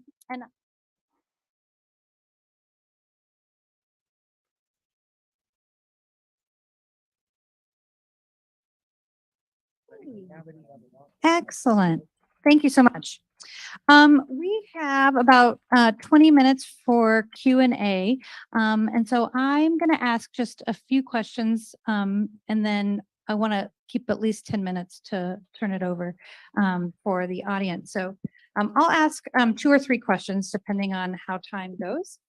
And I want to begin by just noting each of you have talked about, from your perspective, what is key to building anti-racist institutions and how academic institutional policies bolster transformative change work. And many of you offered great examples and made a case for this. We online have like about 300 attendees from institutions all over the country and all over the world, as well as many people here from Boston University. And I'm hoping that since we have people from so many different places who are interested in this work, if you were to offer consultation to colleagues who are wanting to create anti-racist policies, from your perspective, where is a good place to begin? You want to go? Let's go in order. Oh, you can go, whoever would like to go. I will just offer something very quickly, which is, in my view, developing anti-racist policies is incumbent on examining other policies that currently exist at your institutions. So if you dig deeply into bylaws and you dig deeply guidelines, you'll find evidence in there that probably are to anti-racist policies. So before you build new policies, examine the policies that exist there, disaggregate them, and find what has to be modified or changed there in order to enable the other and newer and anti-racist policies to complement that. Otherwise, it's not gonna, I don't think it's gonna work, quite frankly. I mean, I don't have a lot to add to that. I agree. I believe there has to be an initial, authentic is the word that was used earlier, assessment, baseline assessment, in order to build on what is already there. Without changing culture, no policy will matter. So invest in changing culture first. I would say ditto to all of the comments before, and I would just add to I would encourage people to look at their leaders and promote and support development of leaders who are in positions who can be those policy champions for this work, in addition to everything that has been said before. Yeah, and I would just I'm an epidemiologist by training, can't help but get away from the data. And I want to just offer a quick example. I'm not picking on an institution, but the former institution I was in had a real commitment to increasing diversity in their medical student class. And what they did is they were admitting higher numbers of medical students, and the majority of them were coming from out of state. So if you can get the link, when you're coming to a state institution and paying out of state tuition, you're paying about twice the tuition as your in-state peers. And then if you're a minority, the best chance for you getting in is coming from out of state. So it also bakes in disparaging minorities who are in state. And then we've got this thing where we say we want to increase the number of Black and brown or diverse physicians in our state, yet we're disparaging them in the admissions process. So and this happens all across the country. You got these so-called well-meaning schools, and specifically medical schools. I am going to pick on them for a second. Medical schools who will take minority physicians in training from out of state and saddle them down with twice the debt as their white counterparts, and then expect them to go and practice in primary care, where it just, like, can you see how it feeds on itself? And so I do agree there's a cultural shift that's needed, but in the meantime, the data can be our guide. And while we continue to do the work to work on hearts and minds, we need data and solid policies that say we won't do that. Where's the actual number that says we have to accept X percentage of minorities from within the state? We have to make sure that debt is not disproportionately hoisted upon out-of-state minority physicians, right? If you can get that kind of stuff baked in and get people to see this thing around checking off boxes that might have been well-intentioned actually furthered inequity, I think the hearts and minds and cultural shift will eventually follow. But people got to have their hand forced, I believe, to do the right thing sometimes. So, thank you. And thank you for the examples that you've each provided. I'm trying to decide, I'm gonna only ask one more because I want to give time for folks. I guess I'll focus on lessons learned. So institutions of higher education are often slow to change, which we've noted, and there's lots of barriers and challenges that happen along the way to making change, particularly around policy work to make it lasting. And a lot of times it lives with people. So if a person leaves a role or leaves an institution, oftentimes a program or practice might shift. Policy helps institutionalize it in some more substantive ways. So I'm curious what you perceive to be the greatest challenges or barriers to inclusive anti-racist policy work, and if you're comfortable sharing your lessons learned. Do we start backwards? Sure. Why don't we? I just feel like each one of us answers every question. So I took more time last time. I'll let somebody else just jump in and answer that. Important lessons learned are that we don't spend enough time. We get a lot of groundswell around development. We don't spend enough time around carrots and sticks to enforce and entice. And we definitely don't spend enough time to collect data to see if it works. So we are not answering the so what question. We're too enthusiastic about starting, but then the energy wanes when we need to look, well, did it work? And are we bold enough to say, it didn't work. Let's try again. But if we don't collect data, we don't know whether something works or not. And those are, I think, key lessons for us collectively to learn, is that not invest only in the startup, but invest when it's not sexy. Invest in the maintenance and the sustaining of it.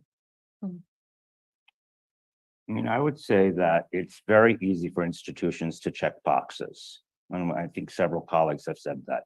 We have a chancellor for DEIJ. Ooh, that means we're great. We have this, scholars program that funds people for 5 years. Ooh. But what we don't do when we bring underrepresented minority scholars into our institutions, or first-gen scholars, is very often we don't develop paths for success for them. And I think, just as we think about when we're teaching children, there has to be a path and a trajectory for their learning to grow. What we need to do as deans with our collaborators, our colleagues at our school, is develop very, very clear prescribed paths for success that are true to, one, the realities of the tenure and promotion processes that we're all living with, and mine are really, really, really bad. But two, that do not neglect the identity and the work of the person. And how you can do that is not so easy, because very often the scholarship that is community engaged, that is working with and for people, is viewed as lesser, right? I mean, I've spent a lot of time saying, what do you mean community engaged research? You mean research, right? Like, kind of like, what do you mean mental health? You mean health, right? Right. And so the more we other things, the more things get cast aside. But I think creating that, and that's what we've been doing at Rutgers, from the moment folks come in, creating a clear pathway that can be changed over the course of time, that is going to get each person at the end of the period towards tenure to succeed. Maybe I could just amplify the comment and just say, I think there's the importance of implementation. I cannot underscore that, right? It's not enough to say, here's the policy we're going to go ahead and do. How is it actually being implemented? Yeah. What are the unintended consequences of what you're doing? Are you monitoring it? Are you grabbing the data? Are you looking at the data? Just such an important, I've learned so many lessons around the implementation of these policies that I think are just critical for everybody to consider. And be willing to de-implement That's when right. things Yes, that's aren't right. working. That's right. Correct. Right? Like, there's an expression, if you're gonna fail, fail fast. I'm not saying that here, but we are public health people. Data is underneath of what we do and all that other stuff. So I just echo the comments that have been said, and said there's nothing wrong with saying, wow, well-intentioned, but it had an unintended negative consequence. And so we have to either de-implement or pause and reimagine and use good examples, right? Like, there's some places, and we heard many of people who are doing great programs that are working well, that they're trying to get institutionalized. We shouldn't be reinventing the wheel and just making up stuff as we go along. Can I add something to what Deborah said? I hate the myth of the monolith, right? What I refer to as the myth of the monolith. Black people, they're all the same. Gay people, they're all the same, right? And in fact, we know that everyone has intersectional identities. So that's why, to your point, Deborah, and the data should inform the paths, right? Because the data of people and the paths can all be different, right? They do not have to be the same, but we tend to think like we want everybody to squarely fit into one way of doing, and that's a recipe for failure. Starts with our US Census. Well, I didn't even count my identity on the US Census, so. That actually ties into what I was going to ask, but around intersectionality, but I will wait and let folks in the audience ask questions. I will say, because I asked about barriers, that I really appreciated the sticky tensions that Dr. Ford presented. And I think that those speak to some of those barriers as well. So yes, yes, we have someone in the back with a mic. Hi, thank you so much for a fantastic panel and for really showing us what can be achieved for the aspirational leadership, and 7 years of funding for scholars is remarkable. So thank you for that. I wonder what we can aspire to for students of color, and some of the structural supports and investments we can make, as well as how we can overcome some of the barriers. I know in our department, we rethought our qualifying exam and how we could support people in overcoming that hurdle rather than just erecting a hurdle. And so I wonder what advice you have on structural investments and how we can really invest in supporting students who do face wealth inequities, who do face structural challenges, less mentorship coming into program. Thank you. I'll say one thing. I'm a program kid. Like, I came from really smart, hardworking people. I was the first person in my family to go to college. And I participated in programs that made the difference for me. I was in a program, I got in the talented and gifted program in kindergarten on this simple thing, drawing circles. I got in a talented and gifted. I was in a summer program in middle school, in high school, then in college, and I got a full ride to Hopkins, right? If somebody tried to bridge my gaps, or if those gaps, the programs and the support started for me in college, I don't know that it would have been possible for me. Like, I got opportunities at kindergarten. right? So even though I might have come from a poor, working poor family of good people, educationally, I was sharp as a whip. I came in and was outperforming some of my, prep school educated peers in undergrad.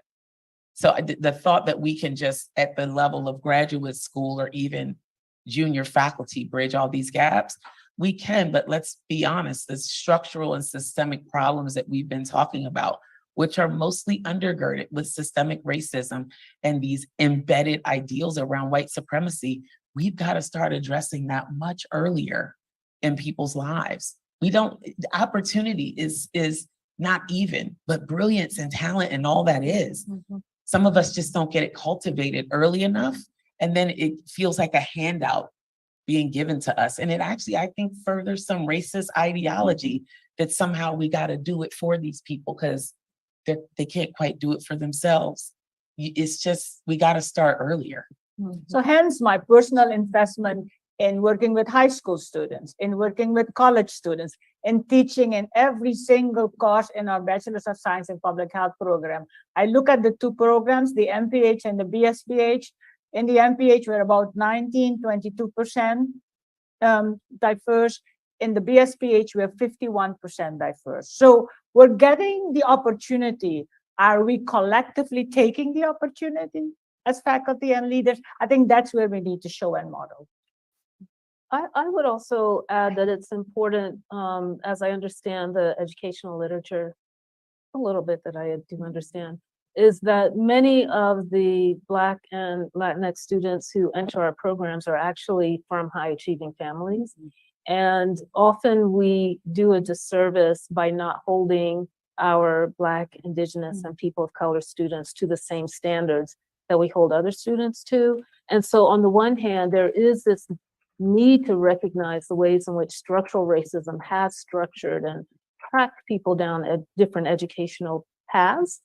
And when we admit students, regardless, there are a variety of reasons why we may admit students from diverse backgrounds, that we are making a commitment to carry them, not to carry them, let me just change my wording, to make sure that they are prepared to earn the degrees that they're pursuing. I'd offer two suggestions. One, bringing public health to the people, which means being out there and being a face and a voice for public health in a real intangible way so that people understand, like children, adolescents understand like your program, what public health is. Oh, I want to do what that person does. That seems like really cool to me, and do it in a way that's accessible, right? I think that's really important. Number two, I'm a huge Vygotskian. I totally believe in the mentor-apprentice relationship. And I think that, of course, it should happen from elementary school on, right? But if it can't, and it starts with our MPH programs, what I tell our students when they come to our school is find that faculty member who works in an area that you're interested in. Work with them somehow, because the classroom learning is great, awesome, but what you're going to do in the lab or in the program or on the journal is going to be alive. And that's what I think is a really critical piece in helping students succeed. So we're actually at time, but do you think we could take one more question from online? Yes. Yeah, okay. Does the tenure system create inequities? Or more to the point, would eliminating the tenure system provide a more equitable landscape in the academy? That question was not asked online. They're liars. That question was not asked. They made it up. Contribution to the field, that would be better than filling the literature with a bunch of fluff. So I do believe that the tenure system is really important for people who do work that is not widely accepted or popular, for people who do work that's controversial. So and also as a librarian, I certainly would not advocate getting rid of that protection. But I do think, obviously, the tenure system does need attention. They literally made that question up. Works if it doesn't perpetuate sameness. Unfortunately, the tenure system right now is perpetuating sameness. And so I think we want it. We want people to feel safe, to be able to say what they want to say. But I want, my faculty to be rewarded for the op-eds they write, that 700,000 people read us compared to the 7 people who read their high H index article, right? But, whenever I say that, in my institution, it's like I have 12 heads, and I'm saying that. But that's, I think, a step in the direction. Don't get rid of tenure, rethink what constitutes tenure. Thank you. This has been a really phenomenal panel. We appreciate all that you've contributed today. And I will turn it back over to Dean Galea. Thank you. All right, guys, I apologize. I have to cut it there because I have a meeting I have to go to.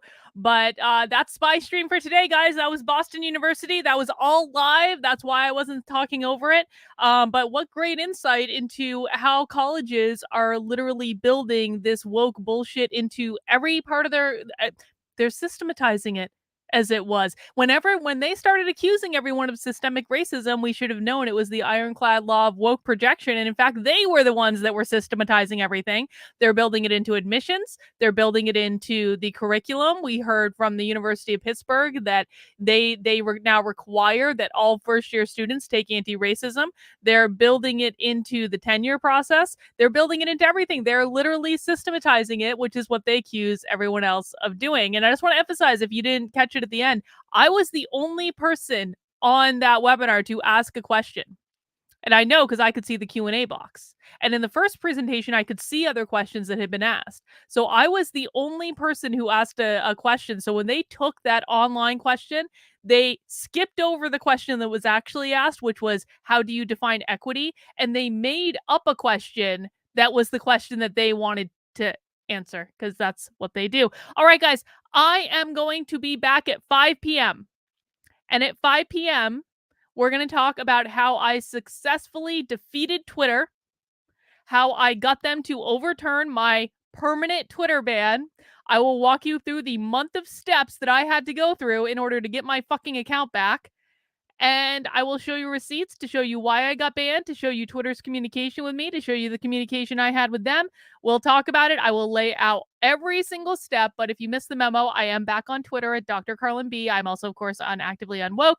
We'll talk more about that later, guys. I got to go for right now, but take care, and we'll see you soon. Bye.